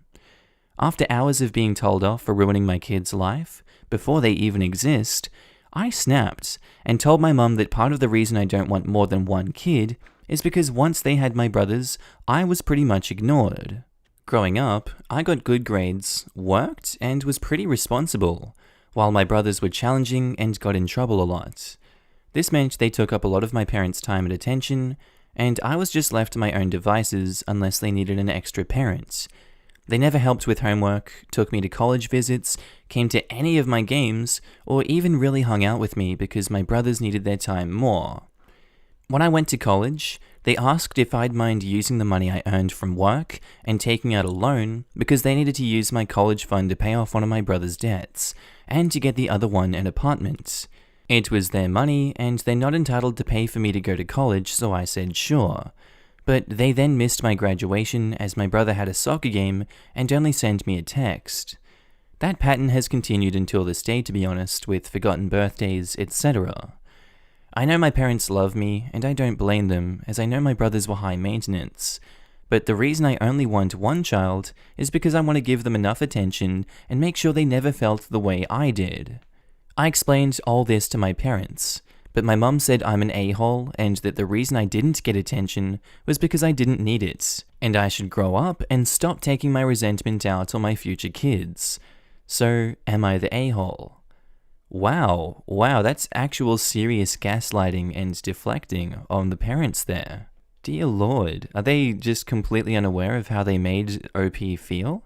That's so heartless to say that. And their actions throughout the years are completely heartless as well. In what universe could OP be the a-hole here? You've been emotionally neglected by your parents. Dear Lord. I think this is a good first step to getting the parents to understand where you're coming from, OP, but I think a lot more work will be needed in the future. If not, possibly just going low contact with them for a while so that you get your own space, because this is going to bring up a lot of bad memories or events from the past, so I don't blame you if you do anything really with this. The ball is in your court, and in my eyes, you are not the a-hole. The reason you didn't get attention was because you didn't need it? She seriously said this? No. Your parents were crappy parents. There was no excuse for that blatant favoritism that went on during your childhood. My parents said the same damn thing. The squeaky wheel gets the oil. I wasn't a wheel, I was a child. I don't talk to them anymore. OP says, it's a horrible attitude to parenting, and I'm really sorry that you had to hear this too. You don't get to pick and choose which child gets your time and attention. I'm glad you made the decision that was right for you and hope you're doing better. The fact they missed your graduation from college for a lousy soccer game? Are they serious? No, they're crappy parents and the blatant favoritism is overwhelming here. I completely understand OP with that one. My parents made me miss high school finals to go to see my older sister's college graduation several states away. I had no choice. I performed so poorly on my finals that my overall GPA dropped to a 2.5. I was made fun of and treated as if I was stupid at the practice graduation ceremony by one of my peers for such a low GPA. So, you missed your finals completely and got zeros that wrecked your GPA, and you weren't able to reschedule? No. I missed all the review days, the review sheets for the exams, studying with my peers, didn't have time to study between going to the state my sister was in, attending her graduation and going back. I was able to do the tests when I returned to the state. Literally the day after we got back, no time to study. I just lacked all studying, basically. That's psychotic. Who does that to their kid? Hey, we're gonna totally screw over your education to go celebrate your sister's education. Not the a-hole. Your choice, but to be honest, if you have more than one kid, I have zero doubt your experience will ensure that you don't do the same to your kids. I wish I could upvote this more. OP, it is absolutely your choice, and if one kid is all you want and feel comfortable with, then I think that one kid will be well loved and raised right. But you are also in a position where you know exactly what not to do with multiple kids, so you would be able to do it right and not be crappy like your parents. Absolutely not the a-hole, and your parents suck. I'd never thought of it that way, and it's such a good point. I've never considered having more than one, but it's nice to think that if I change my mind, I will at least have some idea of what not to do. Thank you both.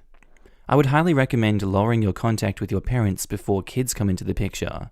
They're clearly unapologetic and are definitely the a-holes here. Posted by user Lonely Planet Girl. Titled, Am I the a-hole for telling my dad I'm not ready to meet the person he's seeing only 2 months after my mum passed away? My parents have been together for 40 years. My mum had a cancer diagnosis in February and she passed away in April. I've always been close to my parents and they've always been like friends too. My dad started seeing someone last month, and while I honestly prefer that to him being on his own all of the time, and I have no problem knowing he's spending a lot of time with that woman, I find it very difficult to be around my dad and her. I met her for the first time last week, and I realized that I need more time before being around them together. Maybe that's irrelevant, but that woman is the same age as me, late 30s, and it's a lot for me to process at the same time. A few days ago, I decided to be honest with my dad, and I told him that I needed time. I tried my best to make it clear that I'm not against him seeing someone, and that I do accept that. He can spend all of his time with her if that's what they want. I just need time to be around them as a couple. He got it all wrong, and now he's upset with me. I'm lost. Am I the a-hole? I don't think we can pin you as an a-hole in this one. It is a lot to lose your mum like that. That would obviously take a long time to heal from. But even if this was just a case of divorce and, one parent getting with the partner of another, for a lot of people that's hard for them to see one of their parents with someone else, and that does take a long time to adjust to. So this situation is just that, amplified to the nth degree. And everyone has their own time that they're ready to see things. Some people are never okay with it, and they can never see the parents as a new couple, new structure, and that's completely okay. I think OP just needs to have another sit down with a dad in person and really just explain how they're feeling and why they're feeling this and what's going on there. Because, I can sense a lot of pain coming from this person, and it's okay. Your feelings are valid. But I definitely do not think you're the a-hole. You are not the a-hole at all. This is a very difficult time for you, and it is okay for you to need time to process everything. You don't mean anything mean with it, so take your time. That's exactly it. I'm still trying to realize what happened, because everything went too fast. One day my mum was doing great, no symptoms or anything. The next she gets a scan result, and we learn she's at the final stage. It's so surreal and hard to process. I don't think he's the a-hole either. This is a clearer case of no a-holes here. Unless there's more to the story that hasn't come out, the timing is a bit quick for my taste, but who can judge how someone grieves? And it doesn't sound like he's been too pushy yet on this. But if there's more going on to the story of them dating, or he gets really pushy about you spending time with her, he would become an a-hole. Because you definitely aren't. It felt a bit weird to write this post considering this sub's name, because it's clearly not a question of who is an a-hole in the story. No one is. I'm really just questioning if my reaction is normal or not considering the situation. Like you said, grieving is a different process for everyone, and this is why I respect his choices. I just can't be part of it right now. It's too quick for me. My dad died from cancer 13 years ago. I was 5, and my mum remarried 8 years ago. And at first, I didn't know what to do. She told us he'd proposed. I wasn't even sure if they were dating, to be honest. I was only 10, and asked my sister and I how we felt about it. We both were happy for her because she was happy, but deep down I still wasn't sure, but I never said anything. But my stepdad is a great guy, so it's all good and stuff. I know my situation was different from yours, but it's okay to need time and to take as much time as you need. You're in no way an a-hole, and I'm sure your dad understands that you will need time. Not the a-hole, and honestly super weird in my opinion for him to be dating so soon after his wife's death, and dating someone his daughter's age. Yes, all of it feels weird at the moment, but whatever his grieving process is, I will support it. I just thought he would get that I'm not ready to pretend to be a family again with a stranger. Hey, I just wanted to chime in here. My mum died 5 years ago, and my dad found a new partner about 4 or 5 months afterwards. It was a strange time. My parents had been together for nearly 30, and I couldn't understand how my dad could just move on. But you don't choose when you meet someone, and they've been together ever since, and they've recently had a baby. They're clearly very happy. His new girlfriend is also younger than him by quite a bit, so it's a very similar situation. It took me a while to become accustomed to seeing my dad with another woman, especially as my parents had such a wonderful relationship. But in the end, I'm a grown woman. My dad's girlfriend isn't my stepmom. We have a very different relationship than what I had with my mum, and that makes it easier to understand. We get on really well, and I love having her around, and my dad is happy. Posted by user, to be deleted soon. Titled, Am I the a-hole for calling my stepfather an alcoholic every time he calls my brother a gay? He isn't really my stepdad, as I was 15 when he came into our lives. And I've never seen him as a father to me, especially as my dad is still in the picture. It's just easier to call him my stepfather. So, my stepdad and my mum had a baby when I was 17. My brother is now 6 years old and lives together with me, my sister, and our mother in an apartment, so he's the only male in the household. His father lives a 5-minute walk away from us. My brother loves wearing dresses and high heels every once in a while, unicorns and butterflies, loves glitter and pink, and all stuff his father calls girly. But brother also likes cars, trucks, and big machines, play fighting, and stuff like that. My stepfather has a problem with his son liking girl stuff, and that we're raising him to be a gay, since living together with 3 adult women who let him play whatever he wants has a bad influence on him, and he will turn out to be gay. My mother and my sister ignore comments like this from his side, but I usually fire back stuff like, better gay than being an alcoholic, and similar comments mentioning his drinking problem. He lost his job and driver's license due to his addiction a year ago, and doesn't see the problem with it. He's putting our brother in danger. When cycling with our brothers, he'll just be reckless and do dangerous stuff, and my brother will copy him, of course, and shows him how to load a gun, which is also illegal in my country. So he's barely allowed to see his son, especially not alone. My mother and sister think I'm being an a-hole to mention his addiction when he says idiotic stuff like this, and I should just ignore it. But I think he's an a-hole for calling his son a soon-to-be gay. I don't have a problem with his stepdad, and in general, I don't hold a grudge against him. When he's nice and normal, I'm able to talk to him in a friendly tone. I'm only like this when he talks crap about my brother and the LGBTQ community.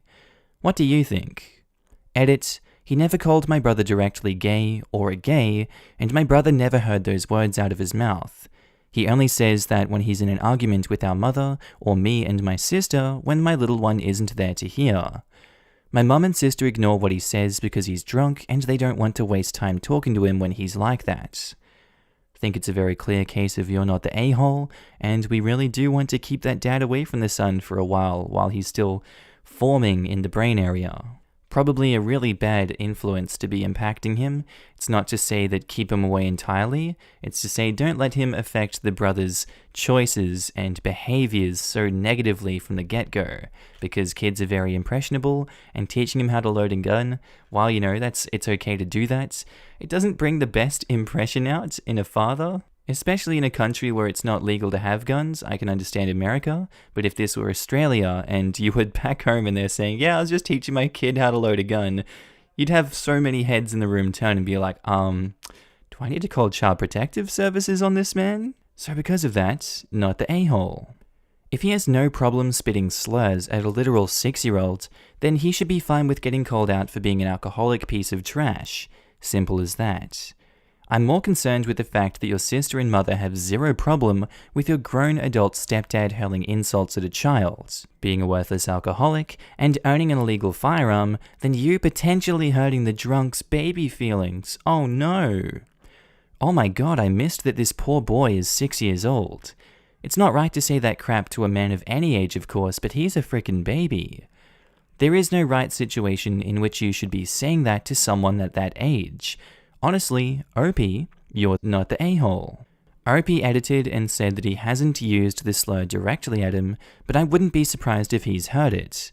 Kids are really perceptive, and if this is said to OP and their family during arguments, I doubt it was done quietly. Poor kid. Definitely not the a-hole. Giving him a dose of his own medicine. If he can't be respectful to a child, he can't be respected in my opinion. Keep looking out for your brother, he needs you and will need you in the future, if only to have someone who understands and supports him and allows him to be fabulous. I will say be careful. Stepdad seems volatile and provocation could end very badly, for you and for your fabulous brother. Exactly this. He seems like he could get violent if his homophobic fears are ever proven to be true, or if he suspects that your brother is too close with a friend. Watch him and keep him away from your brother.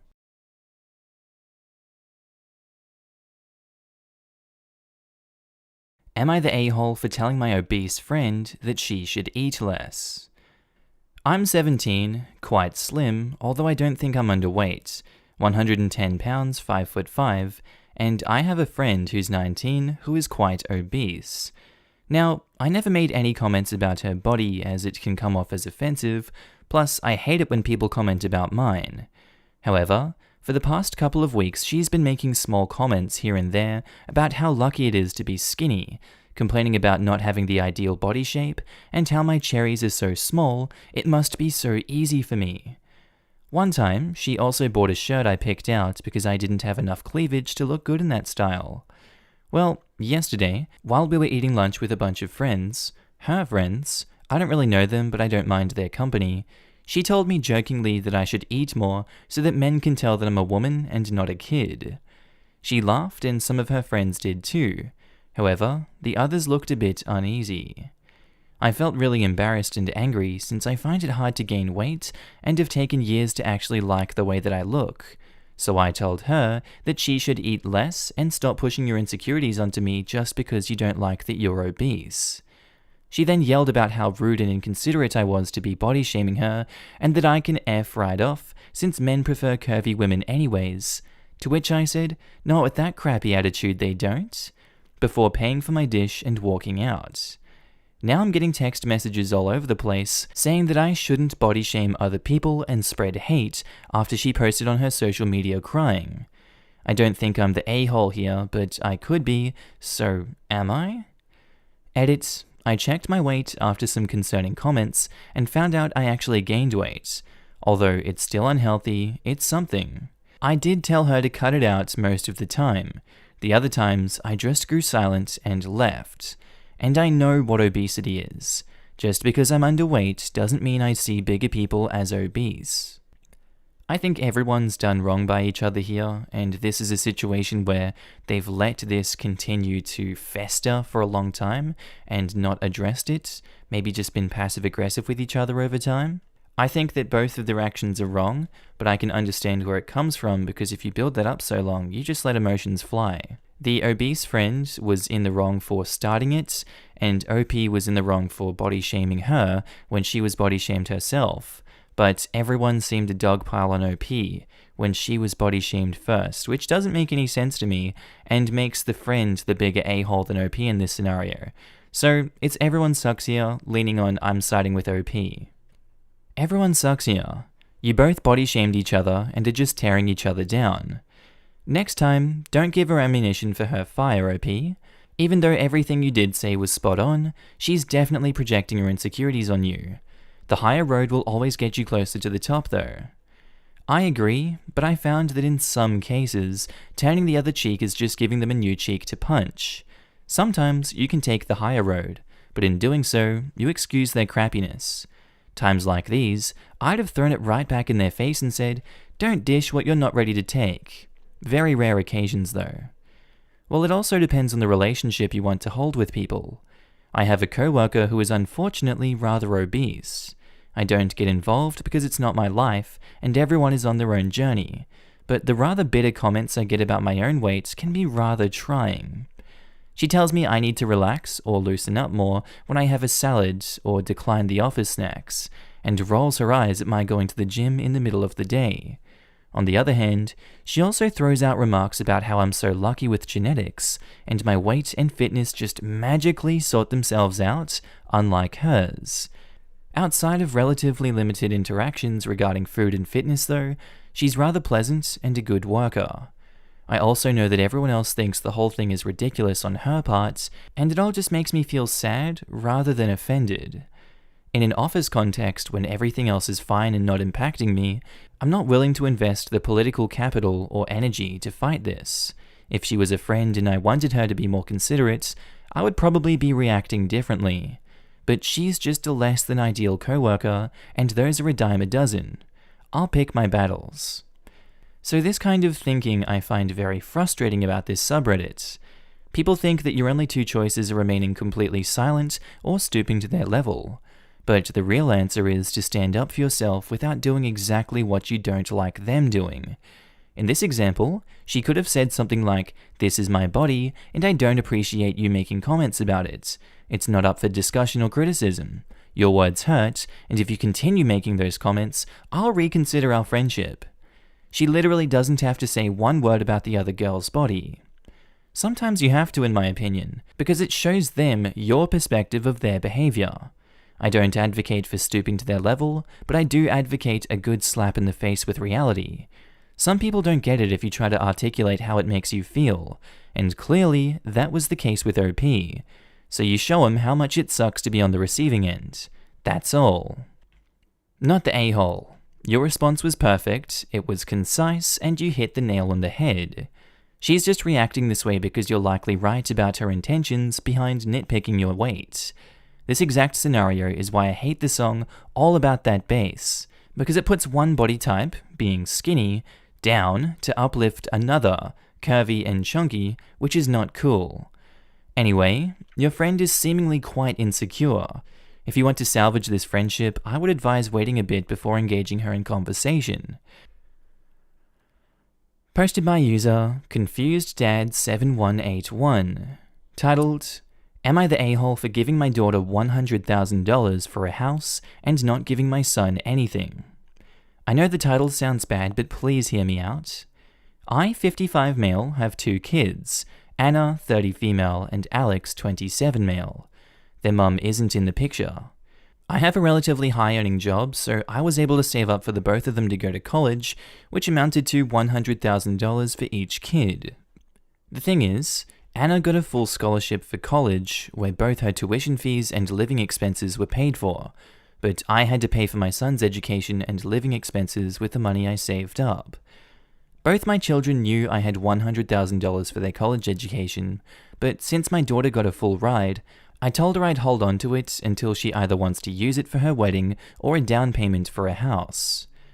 So last week, Anna asked for the money to buy a house, and I gladly gave it to her.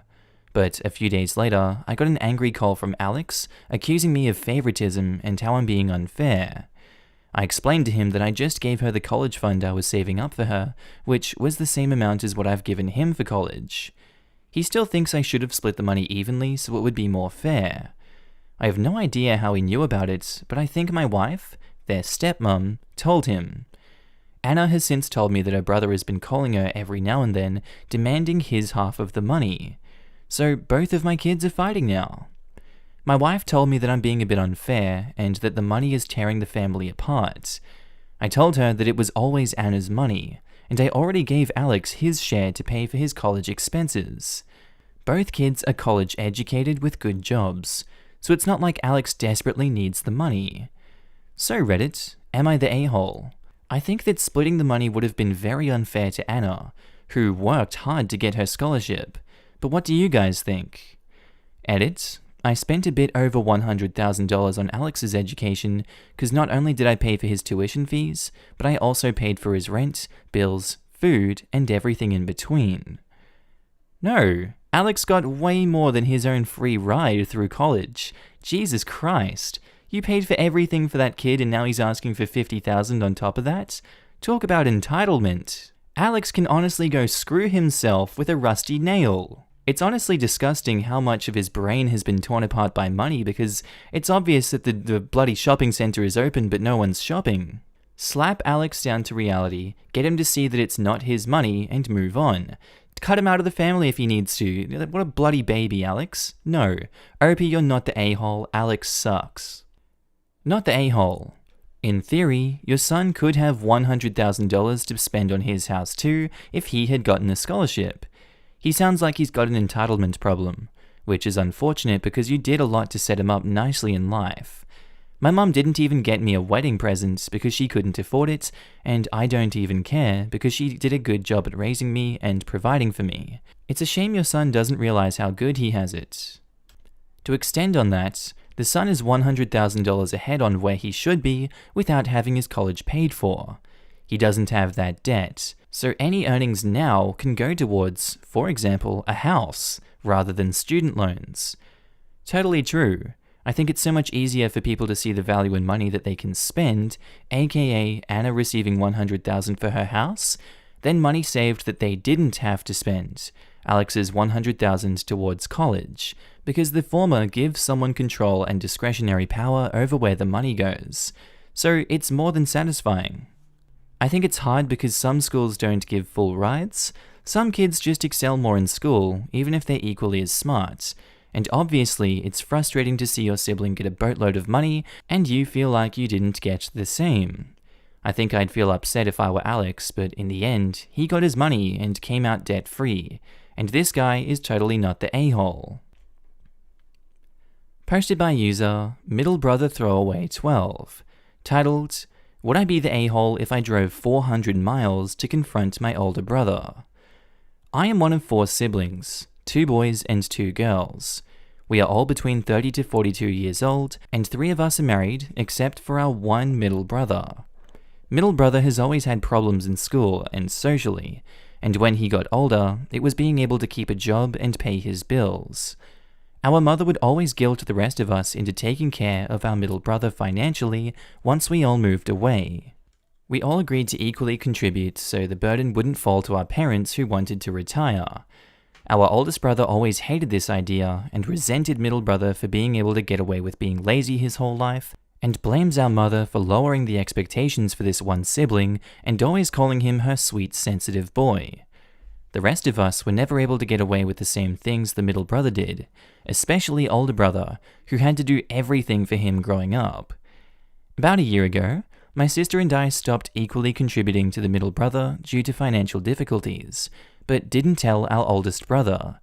He and his wife make significantly more money than us, and figured it wouldn't make any difference financially to them, and didn't want a middle brother to get literally nothing.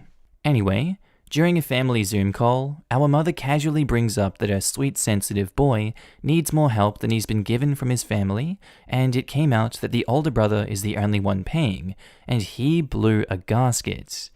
He called us opportunists, liars, con artists, and a lot of other things, and finally said "screw you people" and got off the call, and hasn't spoken to any of us since, not even our parents.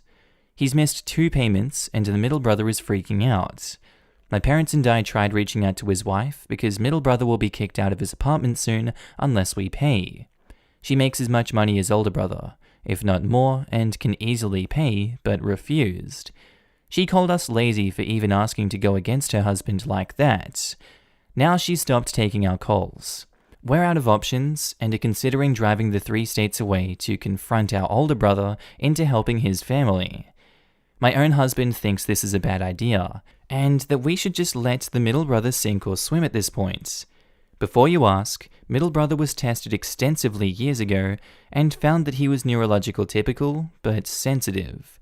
Hence my mother's nickname. Would I be the a-hole if I drove all the way to physically confront older brother?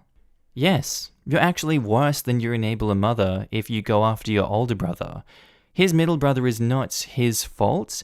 It's not his responsibility. You're so stupid. You're actually brain dead if that's what you think is going to solve this situation. You even asked the middle brother's wife if she makes enough to support herself, and she said yes, and that, if she wanted to, she would be able to pay all this off herself, or with the middle brother's help. But she would rather the older brother and you guys pay for them? Are we not seeing the bigger picture here? Are we not in reality? Obviously, you're the a-hole if you drove to the brother's house, you idiot. Edit 1.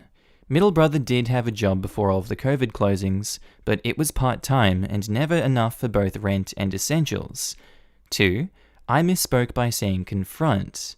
I was really going there to plead for older brother's help. 3. It turns out to be a bigger deal than I thought, because unbeknownst to me, older brother had also been partly paying our parents' mortgage and our other sister's student loans, and has stopped as of July out of spite. I guess my older brother doesn't care what happens to the rest of us as long as he and his wife are doing okay. I am the a-hole for lying and I accept that, but not for trying to help my middle brother survive when our older brother is fully capable of helping his family. Just unwilling. Last edit, I'll be honest, almost 1,000 people telling me how fudging terrible me and my whole family are is both overwhelming and untrue. It's not like we put a gun to our older brother's head and he fully volunteered to help our parents with their mortgage since they did pay for his college. So I stand by that being 100% spiteful bullcrap.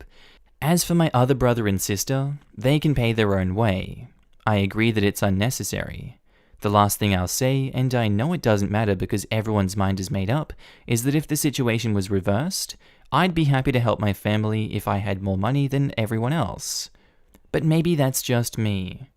Actual final edit, I am the a-hole. I get it. My brother and his wife aren't on Reddit, so they hopefully won't see this. Knowing him, he'd want to defend me because that's the type of brother he is, and I know I wouldn't deserve it. Thanks to everyone for your truthful take, even though it was hard to read. I will work on composing a heartfelt apology in the hopes he will forgive all of us one day. He really is a good brother. You're the a-hole for stopping payments without telling your older brother. I would be pretty ticked too if I was in your brother's shoes. I don't think driving out to confront your older brother in person is a good idea. Not only because the pandemic is happening, but also because you'd be turning up unannounced at his house to confront him. Just out of curiosity, why can't your middle brother get a job and support himself? You said nothing's wrong with him. What does he do all day? And why can't he live with your parents if he doesn't want to work? Mummy thinks he's sensitive, and she's enlisted all of his siblings into being his enablers. Tough crap for him. I don't know why any of you gave him money. I sure wouldn't have. Tell Mr. Sensitive to get a damn job. I agree. I was going to say you're the a-hole for agreeing to help middle brother in the first place and letting him become financially dependent on his family for so long. A little help here and there isn't a problem, but you're literally paying all his bills for him. That's not okay. According to OP's edits, the older brother was supporting everybody, paying their parents' mortgage, paying for virtually everything for the middle brother, paying off one sister's student loans. They're all grifters, and the brother will be better off after cutting everyone off. How insanely toxic. The lot are all massive a-holes, all except for the oldest brother. God, I love when an edit makes everything worse. Good for the older brother for finally standing up to his family. OP said if the tables were turned, they wouldn't hesitate to help their family, but they had the opportunity to help their brothers, yet stopped the payments for one and lied to the other. Gotta love those. If I were in X's shoes, I'd gladly be and definitely be helping, because everyone around knows that's a lie that gets told to guilt the other person, and you're lying to yourself to make you feel above it all. You're the a-hole for not telling your older brother. I'm completely on his side. Also, I would have never agreed to support a lazy-ass adult. That's why he is the way he is. You all enable him. He's got it good, so why change? Your brother is totally justified. Posted by user snoo75036, titled, Am I the a-hole for asking my daughter to contribute to her siblings' college funds? I, 50 female, have 3 children, 30 female, 17 male, and 16 female. My oldest has a different father from the other 2, and was obviously fairly grown once her siblings were born. I will admit that, during her teen years, my oldest took on a lot of babysitting duties in the house. I worked during the afternoons and evenings, so she would pick the babies up from daycare and watch them until I got home at night. This, unfortunately, has led to my daughter and I having somewhat of a strained relationship as she's become an adult. She has told me that I used her as a second parent, and that it caused her a lot of stress and stunted her social life during adolescence. I know that I made mistakes as a mother during that time. We were struggling financially, and she always seemed eager to help with the babies, but I shouldn't have taken advantage of her like that. We've discussed it a lot in the years since, and though we still have problems between us, I like to think our relationship has made progress.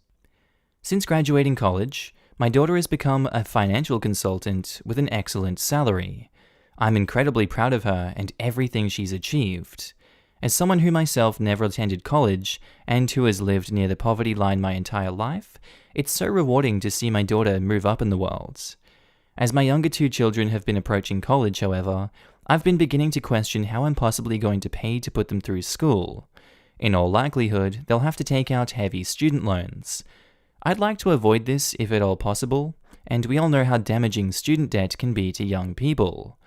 I approached my oldest and asked her whether she might be willing to contribute somewhat to her siblings' tuition. I emphasized that she could absolutely say no, or we could discuss the possibility of us paying her back over a period of years. I said multiple times that I was only asking because I wanted to consider all options, but if she wasn't comfortable with it, I would drop it and look for alternatives. My daughter became very upset with me. She said that it was entirely inappropriate for me to ask, and that the only reason I would ever consider asking is because I've always considered her a second parent rather than a child. She said that my asking her for this has shown her that I've never learned from my parenting mistakes when she was a teenager. But I really don't think it's the same thing. Like, honestly, she's rich. She has the money. I don't think it's absurd that I might ask her if she's willing to do me a favor for the sake of her siblings, especially since I made it very clear I wouldn't be angry or upset if she said no. Thoughts? Edit, I put this in a comment, but since a couple of people have asked about either my children's father or how my oldest paid for school. My oldest was put through school by her father.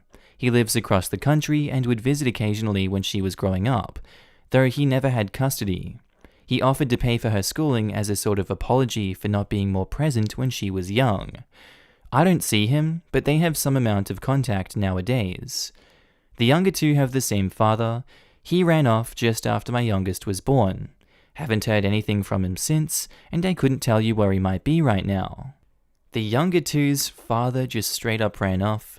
You never chased him for child support. You never got anyone else to help babysit. You never looked for another partner to help raise the kids with you by the looks of it. It really does seem like you just offloaded all the responsibility onto your oldest child. And for some reason we're supposed to feel sympathy because the oldest was put through school by her father, who you refused to have a relationship with? And then, the oldest daughter says it to your face that you have not learned from your mistakes and that this is a real dick move to do. I don't think there's any, plane of existence that exists out there where you're not the a-hole in this situation. You're a terrible parent, I'm sorry to say. That's just terrible all around. I understand you might have been trying your best, but dear Lord, it doesn't sound like you tried to make any compromise. You're the a-hole. You admit yourself that you took advantage of your daughter when she was younger, and now have the goal to ask her to be a parent to her siblings again? She's right. You asking was extremely inappropriate. I agree, and I want to piggyback to comment on a particular statement that was made. I just have no idea how I'm going to put the other two through college. Since she didn't put the first kid through college, she's not really expected to do the same for her other children, especially if it isn't financially possible. If she truly lives near the poverty line, then FAFSA will pay for them to attend community college and have the chance to compete for scholarships at schools that provide excellent financial aid packages. Obviously, that isn't as easy as having daddy pay for college, and they might feel like they deserve to go somewhere else. But that's tough toenails, to be honest. If they don't earn scholarships from their high school performance, then community college will give them a second chance. I know this because I lived and am living it right now. My parents have never been able to give me a dime towards my college education, and the government says they can't be expected to help at all based on their analysis of FAFSA. My Pell Grant paid for me to attend community college and completely covered the costs. I graduated from there after 5 years of on and off study, took a lot of time off for work and some moving around the country, with a lot of extracurricular stuff I never got to do in high school. Now I'm transferring to an amazing school that really is quite literally my only option financially. The cheapest state school tuition would cost me $25,000 a year in loans after scholarships and aid, which is well beyond what I can afford to take out. The school I was accepted to will only cost me $11,000 per year after scholarships and aid, which is well within the amount I can be loaned by the federal government directly and not have to take on predatory Sallie Mae type loans. While it might not be the most ideal route, and for a long time I didn't know if I would even make it to where I am now, it is completely and totally possible. There are hundreds of thousands of students doing it just like I am. With attention paid to what's going on and proper motivation, a poor student can finish their degree in the US without taking on extreme debt. The issue is that many people want to jump right into an expensive university after high school because it's the normal thing to do. That mentality is what eats some people alive with debt before they've even hit the age of 20. OP, the onus is on your kids to earn their education. The only thing you're expected to do if you can't financially contribute is support them as best you can. And trust me, that should be more than enough. You're the a-hole summed up by 2 sentences. Like, honestly, she's rich. She has the money. You used her as a second parent and now want her to pay for their college so they don't have the burden of student loans, and because she's rich, it's not a favor. To ask someone to drop tens of thousands on college for kids that they're barely related to, the more I read it, the more your post and attitude towards your daughter disgusts me. Posted by user SassyMumX3, titled, Am I the a-hole for publicly shaming my husband for how he treats our son? My husband and I have 3 children together. They are 9 female, 7 female, and 4 male. For the most part, my husband is a loving father, and he absolutely dotes on our girls. Our son is another story. He is very sensory sensitive, and the littlest of things can set him off, like a scratchy shirt tag or an extreme temperature. I have tried to educate myself on sensory issues and make accommodations for him, but my husband is not willing to do so. He thinks that I baby him and enable his bad behavior.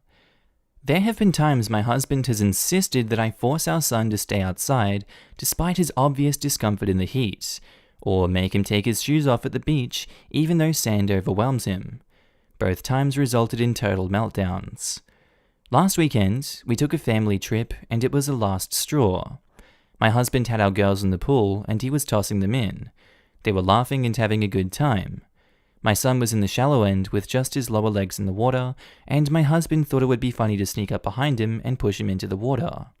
He was wearing a life vest, but the sudden feeling of his head going underwater and his hair becoming wet was too much for him. He was wailing and I had to get him out of the pool. He had a complete meltdown that lasted over 30 minutes.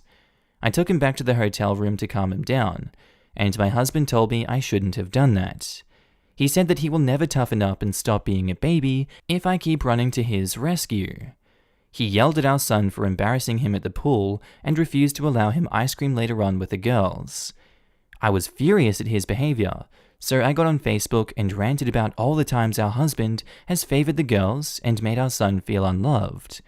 Now his mother and sisters are mad at him, and he's ticked off at me for putting our private life on Facebook.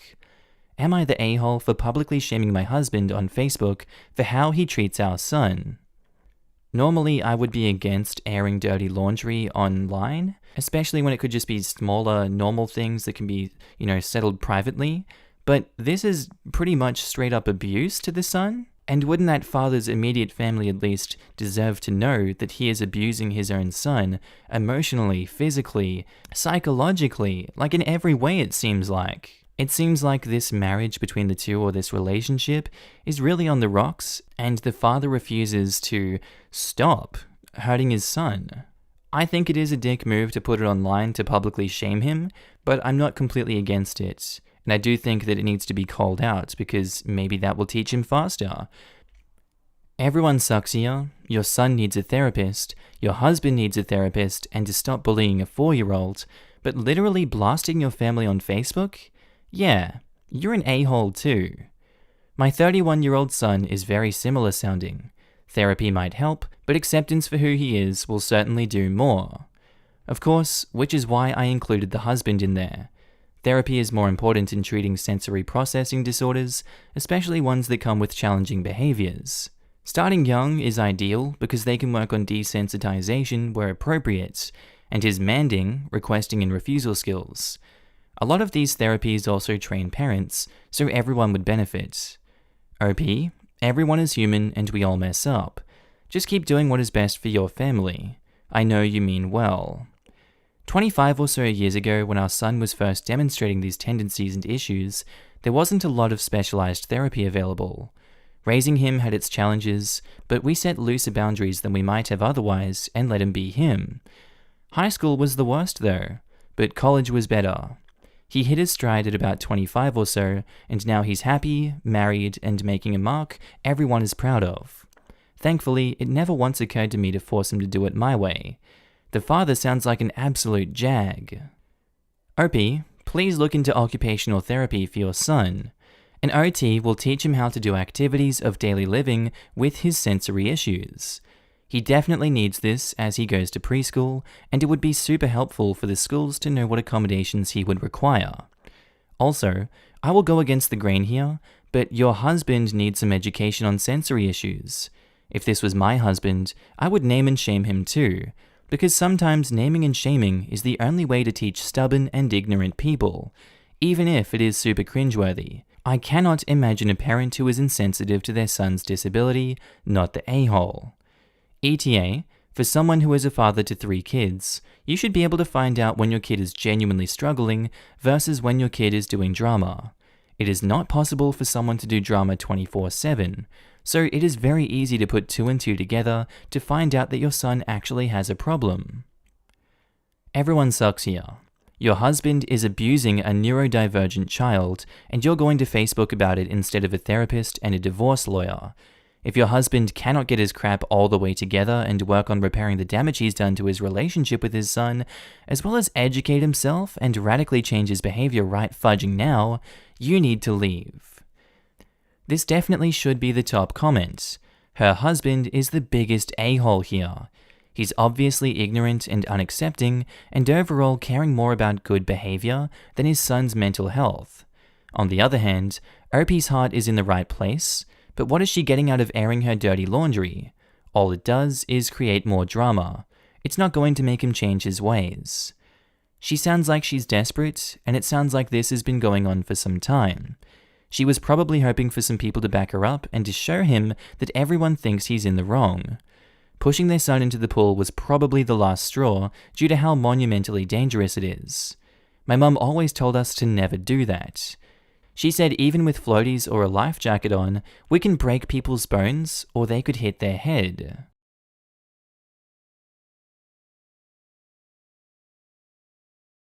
Am I the a-hole for wanting my wife to uphold her end of the deal? So, my wife and I made a deal for naming our future children.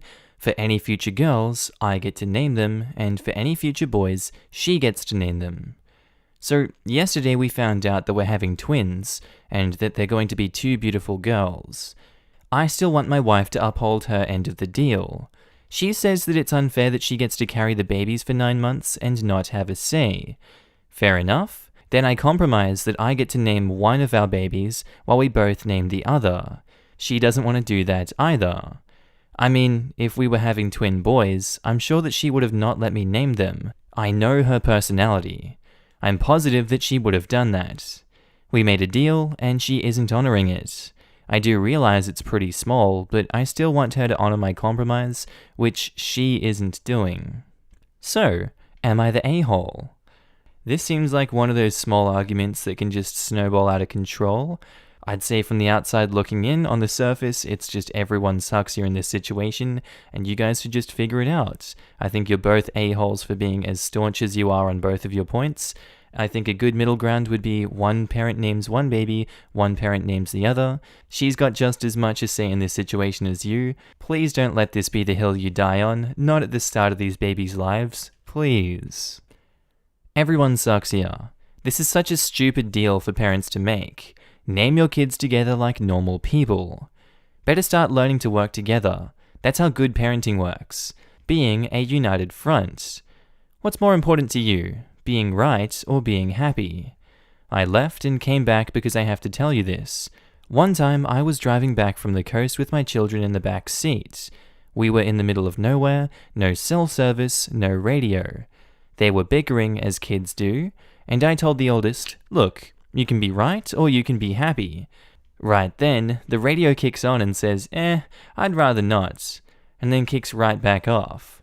We laughed so hard, now every time I hear the phrase I think, I'd rather not. It's clearly the ghost of someone that compromised and it didn't end well for them. Everyone sucks here. Are y'all sure you're mature enough to have children? In my opinion, it doesn't sound like they are. Anyone can have children, unfortunately. Hopefully these two grow up a bit while raising them. Everyone sucks here. Y'all are in for a bumpy ride parenting-wise if you're having this big of an issue with just names. Yeah, you guys know you're gonna have to raise them after this, right? Agreed that everyone sucks. Posted by user Grandma Rosie, titled, Am I the a-hole for pressing charges against my son? So, my son, who's 28, was visiting us for a couple of days and was at my house alone babysitting my daughter's kid. According to my son, the other day, my 4-year-old granddaughter, which was his niece, pulled down the TV and broke it. My son told us that he took the TV to the dump as it was shattered and useless. My daughter and son-in-law, my 4-year-old granddaughter's parents, felt bad for what had happened and paid the cost of the TV that day. My husband was watching our security cameras, and our son's story doesn't hold up. We never see our granddaughter breaking the TV. All that we see is our son taking away the TV that is not shattered. We asked our son about this, and he said that the security camera must have cut out the part that shows our granddaughter breaking the TV. Eventually, I got a call from my son's girlfriend that lives with him. She said that she knew what was going on and felt guilty. She basically told us that our son had made up the story about the TV breaking and stole it and took it to their house to watch. I filed a police report, and his girlfriend let the police into their house to get us our TV back. We do plan on pressing charges against him. He stole our TV and made my daughter pay for it. That is messed up on so many levels. Am I the a-hole for pressing charges? I guess the reason that OP may be asking the question is because a lot of people just let it go, and they just punish the son on a personal level, which, you can't blame some families for because situations are different to this. But this is just cut and dry, stealing a TV and covering it up and blaming a kid on it. That's completely unacceptable, and I think, he's not going to get huge felon charges and be chucked in jail for a few years, is he? I think he deserves to have a report filed against him to stop this behavior, and maybe he'll learn his lesson and the girlfriend will leave him because he deserves that. That's disgusting. OP not the a-hole. At all. If you don't press charges, he'll think he can get away with stuff like this. Not cool. Frankly, you're not only not the a-hole, you absolutely did the right thing and should be praised for it. I'm glad his girlfriend had the integrity to come clean. If it's his first offense, he can plead down to a misdemeanor and get some community service and hopefully learn his lesson before he does something that gets him in years behind bars. Yeah, how could you be the a-hole in this situation? He's an adult, and you can't punish him like a child. He needs to have adult consequences. You would think that it would be that easy to see that OP isn't, but my ex-mother-in-law was the type to think that anyone who would have their son, parent, or significant other arrested would be an a-hole, even if they absolutely deserved it. Some people have a very disturbed viewpoint on what loyalty means. It strongly depends on culture. In Latin cultures, most of the people wouldn't press charges at all, and it's the norm. You handle family issues on the inside. That's interesting. My mother-in-law is definitely not Latin, and neither are the other people I know who think this way, so I do believe it's prevalent in lots of cultures. Can I ask you, what does handling it on the inside entail? In your family, what would the parents have done in this scenario? It would most likely break into fistfights between siblings, a lot of crying, regrets, apologies, and forgiveness. I should mention, where I live, it's not rare to have children living on the house even up to 40 or for life. Family comes first, always. Not the a-hole, I usually don't agree with involving the police in family disputes, but in this case, it was warranted. He blatantly lied about, and to a child, forced the hand of your daughter to pay for the replacement cost of the TV, and stole the TV. If confronted, the situation could have escalated, so filing the police report was the right thing to do. What I'm wondering is what his long game was. You would come over to his place, see your old TV and not notice? Yeah, the whole situation seems pretty weird and poorly thought through. I'm wondering if there's something more going on with the son, like he's an addict or having some mental health issues, or maybe he's just an idiot. In any case, if I were OP, I'd do some checking in on him. I agree with Froggus. It's sort of a hallmark trait of stupid people to not have that much forethought. Posted by user OKResponsibility8953, titled, Am I the a-hole for giving my kids chocolate milk? So, my kid's dad always wants to talk about the way I raise my kids, even though he's hardly ever around. He's a deadbeat and only comes around when it's convenient for him. Anyways, I've always given them chocolate milk. They drink water and juice too, but before bed and with breakfast, they like chocolate milk. So that's what we've done. Their teeth are absolutely fine, as they go to the dentist every 6 months, and they don't have any cavities at all. So why would I stop something they love if it's doing them no harm?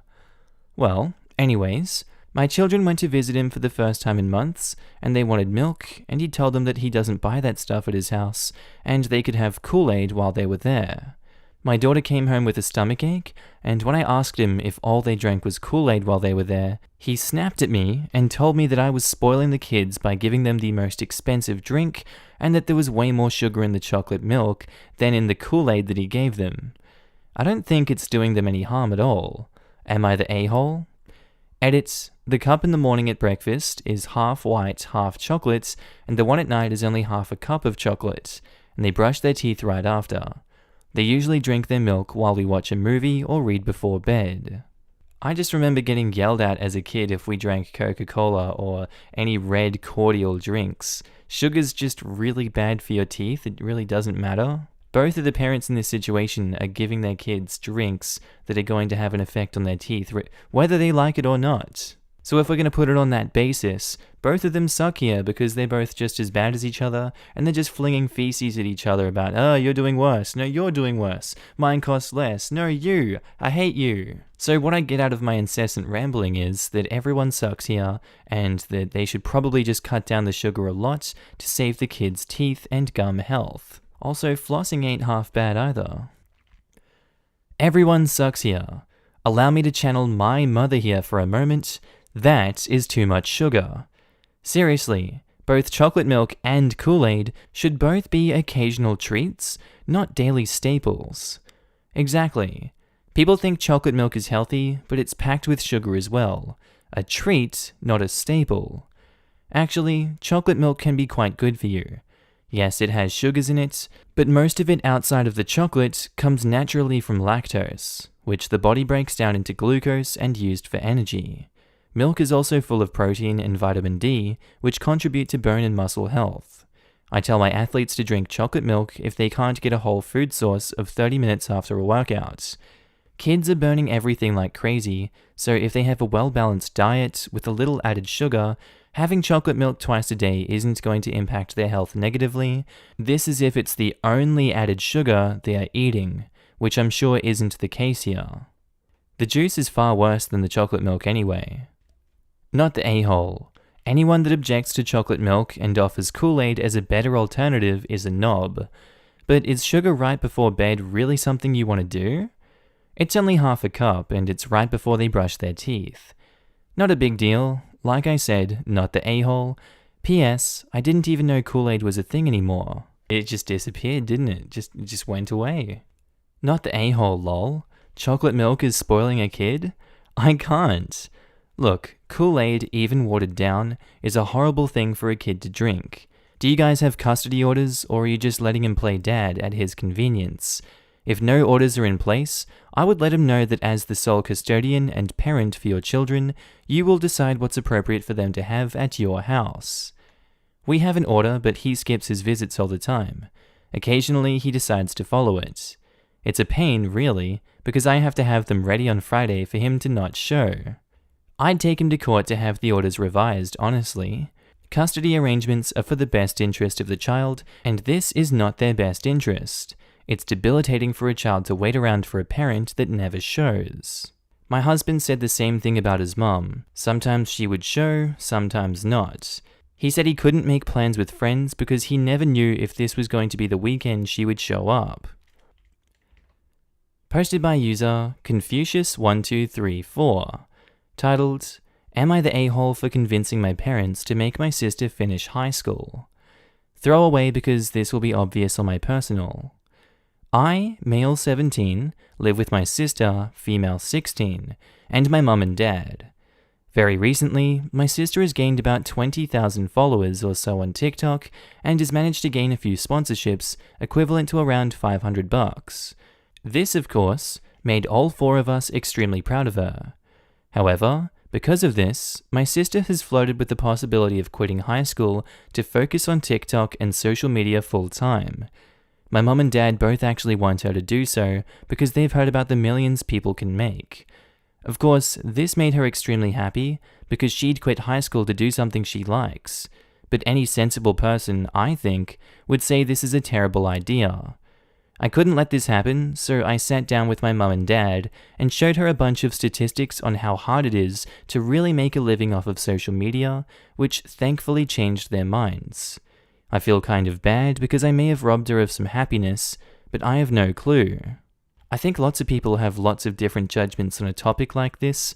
Personally, I think it is a great idea to finish high school so you still have something to fall back on. Whenever anyone pursues a career in anything, it is always great to have something to fall back on.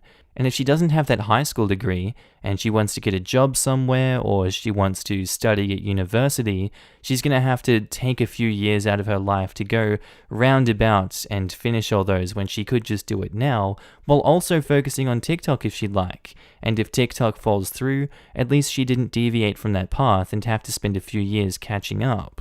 That's usually what people do, and it's usually a very straightforward thing.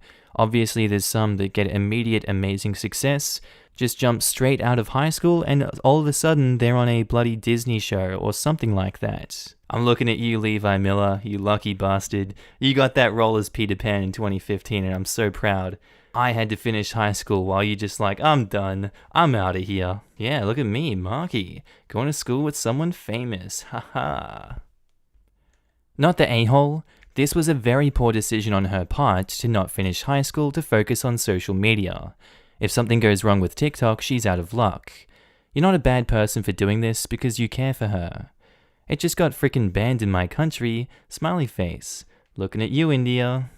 Not the a-hole. 20,000 followers and $500 isn't enough to justify dropping out of school.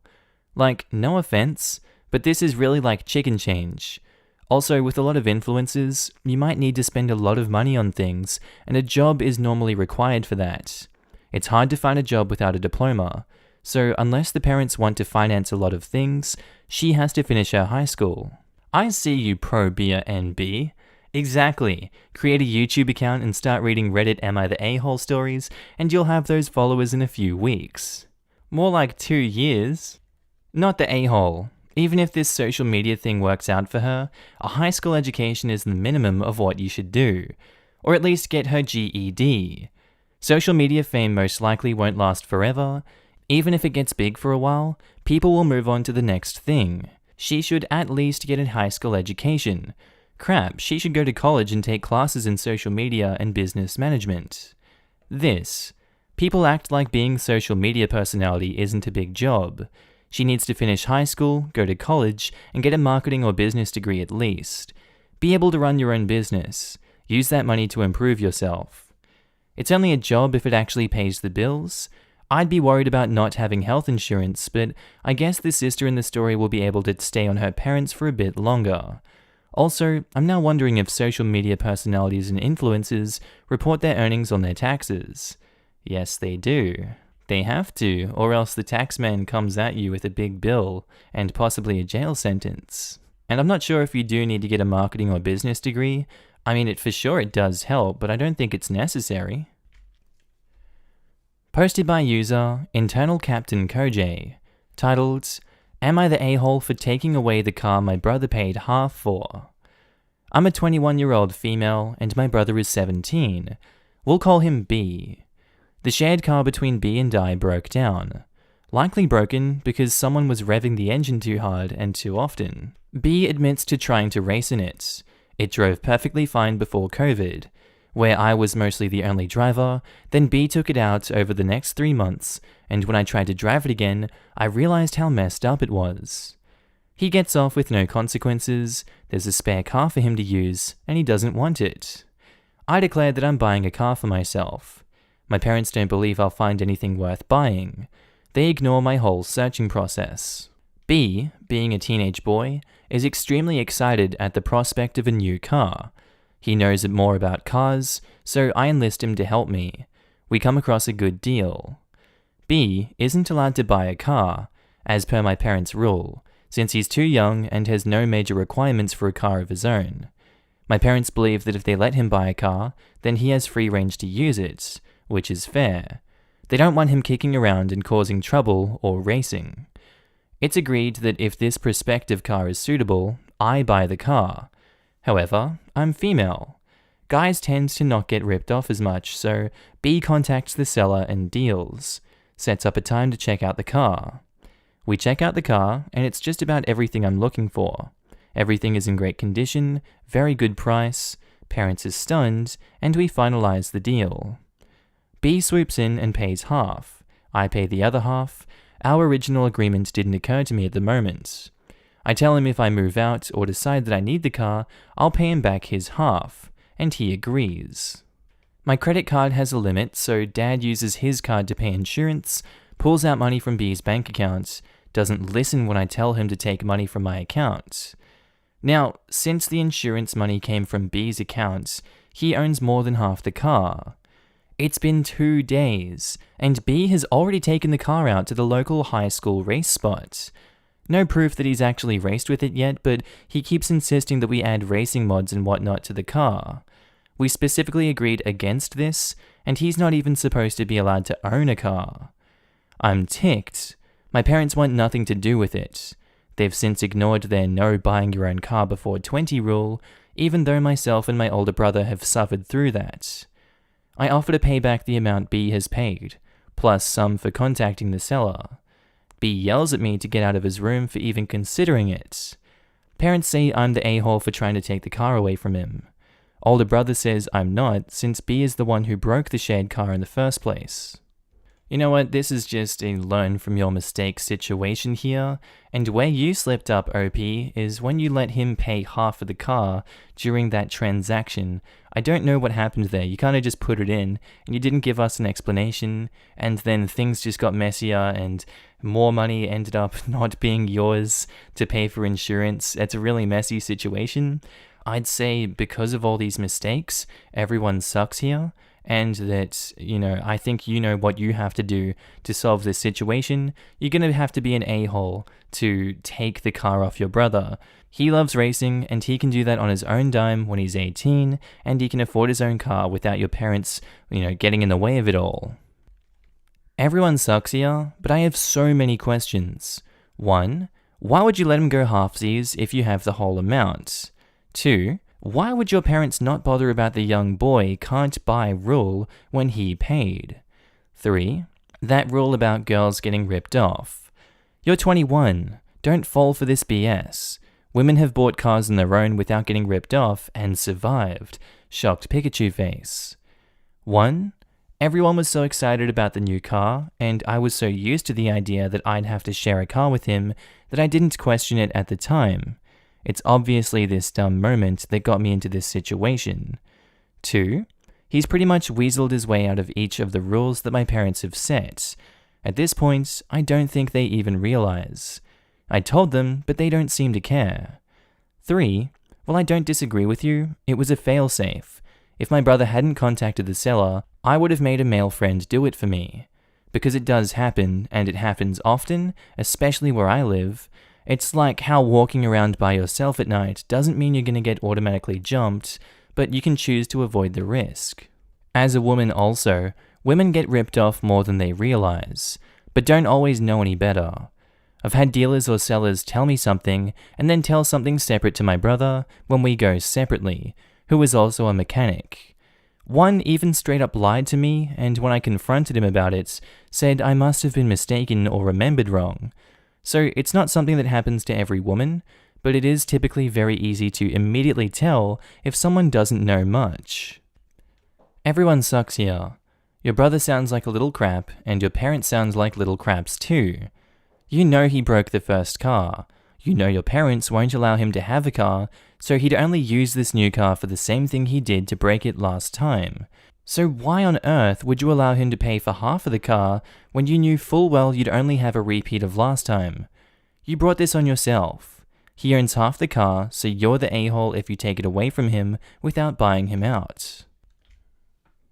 Posted by user 4546LEGO. Titled, Am I the a-hole for refusing to pay for my homophobic dad's medical bills? Throwaway because my friends know me on Reddit. Up to you if you want to believe me, not my business. I got kicked out when I came out as gay in my senior year of high school. I had to support myself. There were days where I, 28, would barely eat. I had nowhere to go, my extended family is not from the US, we are alone here. I would never ever forget those disgusting words they said to my face on my way out. They made me suffer. I even thought of the unthinkable. These freaks didn't even bother to check up on me, not even a sliver of remorse. I managed to pull myself together, put myself through college without their help, and I now have a high-paying job as I approach my late 20s.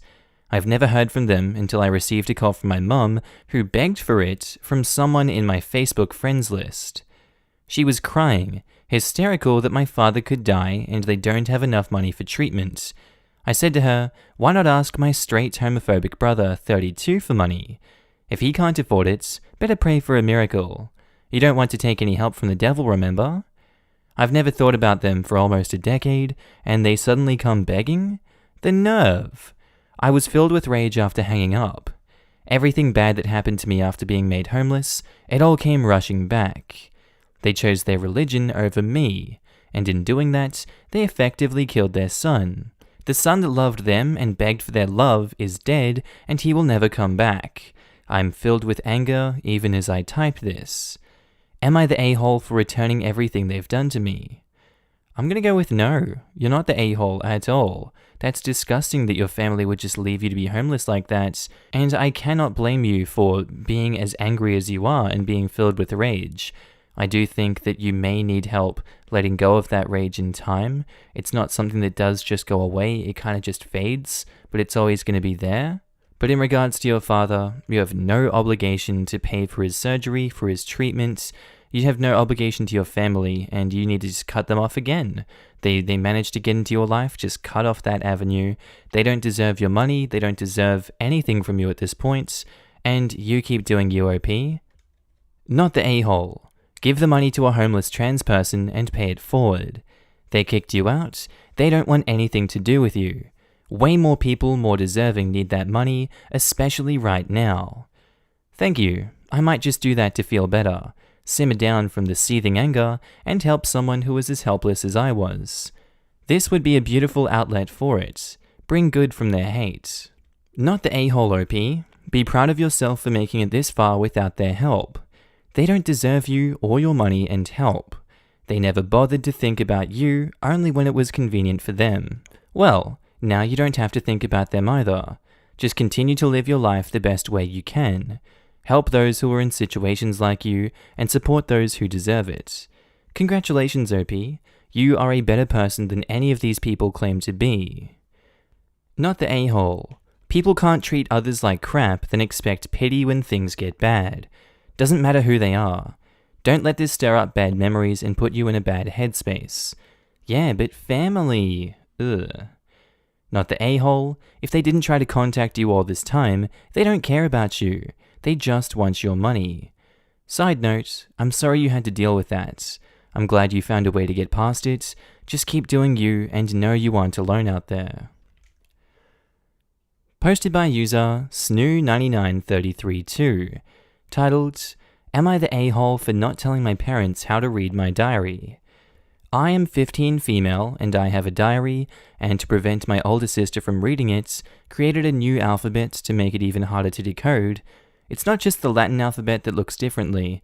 I made some sounds like you, ya, sh, etc. as one letter, like they're in Cyrillic. Alphabet Russian, Bulgarian, Kazakh, etc. use in their languages.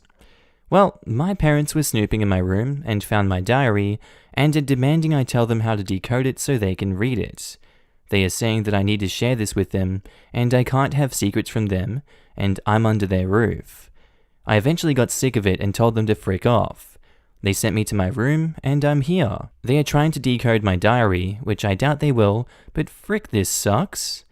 Edit, I'm making this post, hopefully this can knock some sense into my parents. I'd say you're not the a-hole for keeping your secrets. A diary is a diary for obvious reasons, and I wonder why they're doing it. And also being so forward with you. Kinda toxic, not gonna lie, kinda toxic parenting there, and I would just store that diary somewhere else, somewhere that they'll never think to look, and keep it away from them. It's not their property, they don't deserve it. Not the a-hole. Parents who force their way into their teens' diaries are crappy parents, full stop. Reading your teenage kids' diaries is a violation of trust. They can basically expect you to never trust them as an adult and to have a distant and likely crappy relationship with them. They are wrong, and there is no other side to this. My mum did crap like this, and we don't really talk anymore because the boundary violations kept happening once I moved out. Not the a-hole OP. Once you move out, remember that you can choose your own family. Yup, my mother is nosy AF. She has no concept of anyone's rights to privacy except her own. She nearly had an apoplexy when I said something about her tubal ligation. I didn't know it was a super secret thing. Yet she has no problem with snooping around in MySpace. She would plan to visit from out of state and arrive before I got home from work so she could have the opportunity to snoop. She does not have a key to my place anymore. I am very low contact with her, and she knows next to nothing about my life. Intrusive parents are setting themselves up for no relationship with their adult children. Absolutely. Constantly barging in will get you quickly barged right out. Mine too. I went no contact with my mother for a while after a ton of relatives assured me that she'd changed. Basically, that she had quit the drugs and wasn't being abusive anymore. I invited her to my apartment to meet my boyfriend, now husband. She excused herself to go to the bathroom and was gone a long time. I went into my room and she was digging through my dresser. Clothes were all over the floor, books were open like she was trying to see if something was hidden in there, etc. I immediately kicked her out and had nothing to do with her after that. It was the most mortifying thing I have ever experienced. Not the a-hole, I can't even imagine doing this to my daughter. I want her to know that she has the option of coming to me or her father with problems, not that if she doesn't, we will invade her privacy.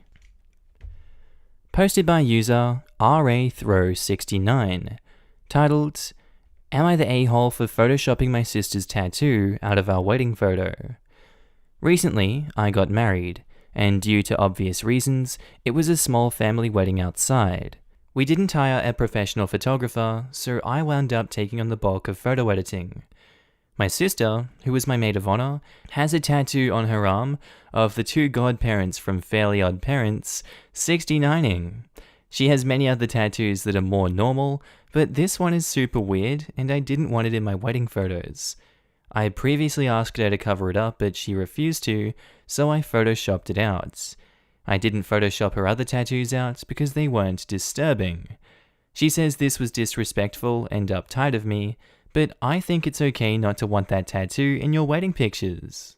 There's a reason that things are not safe for work, buddy. Cover it up. That's not okay. Why does she think that's an okay thing to have out at a wedding? The wedding is not the place for it. I understand that, but if kids don't want to see it, if you don't want kids seeing it, it's not appropriate for official events like this. OP, you're not the a-hole. I stand by that.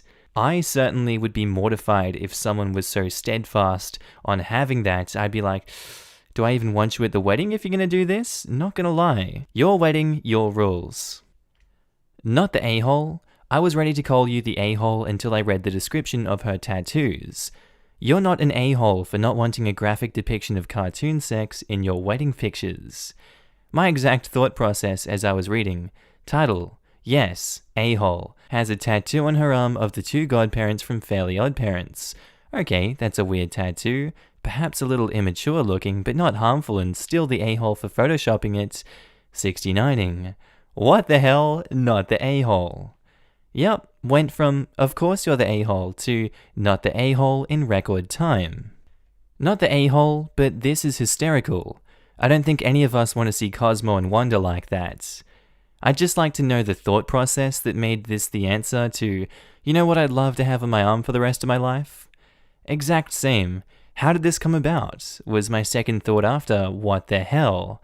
Actually, third thought. Not only how did this happen, but how has she become so emotionally attached to it that it couldn't be photoshopped out? And the fact that she wasn't willing to cover it up when asked to, there's got to be some sentimental value behind it somehow.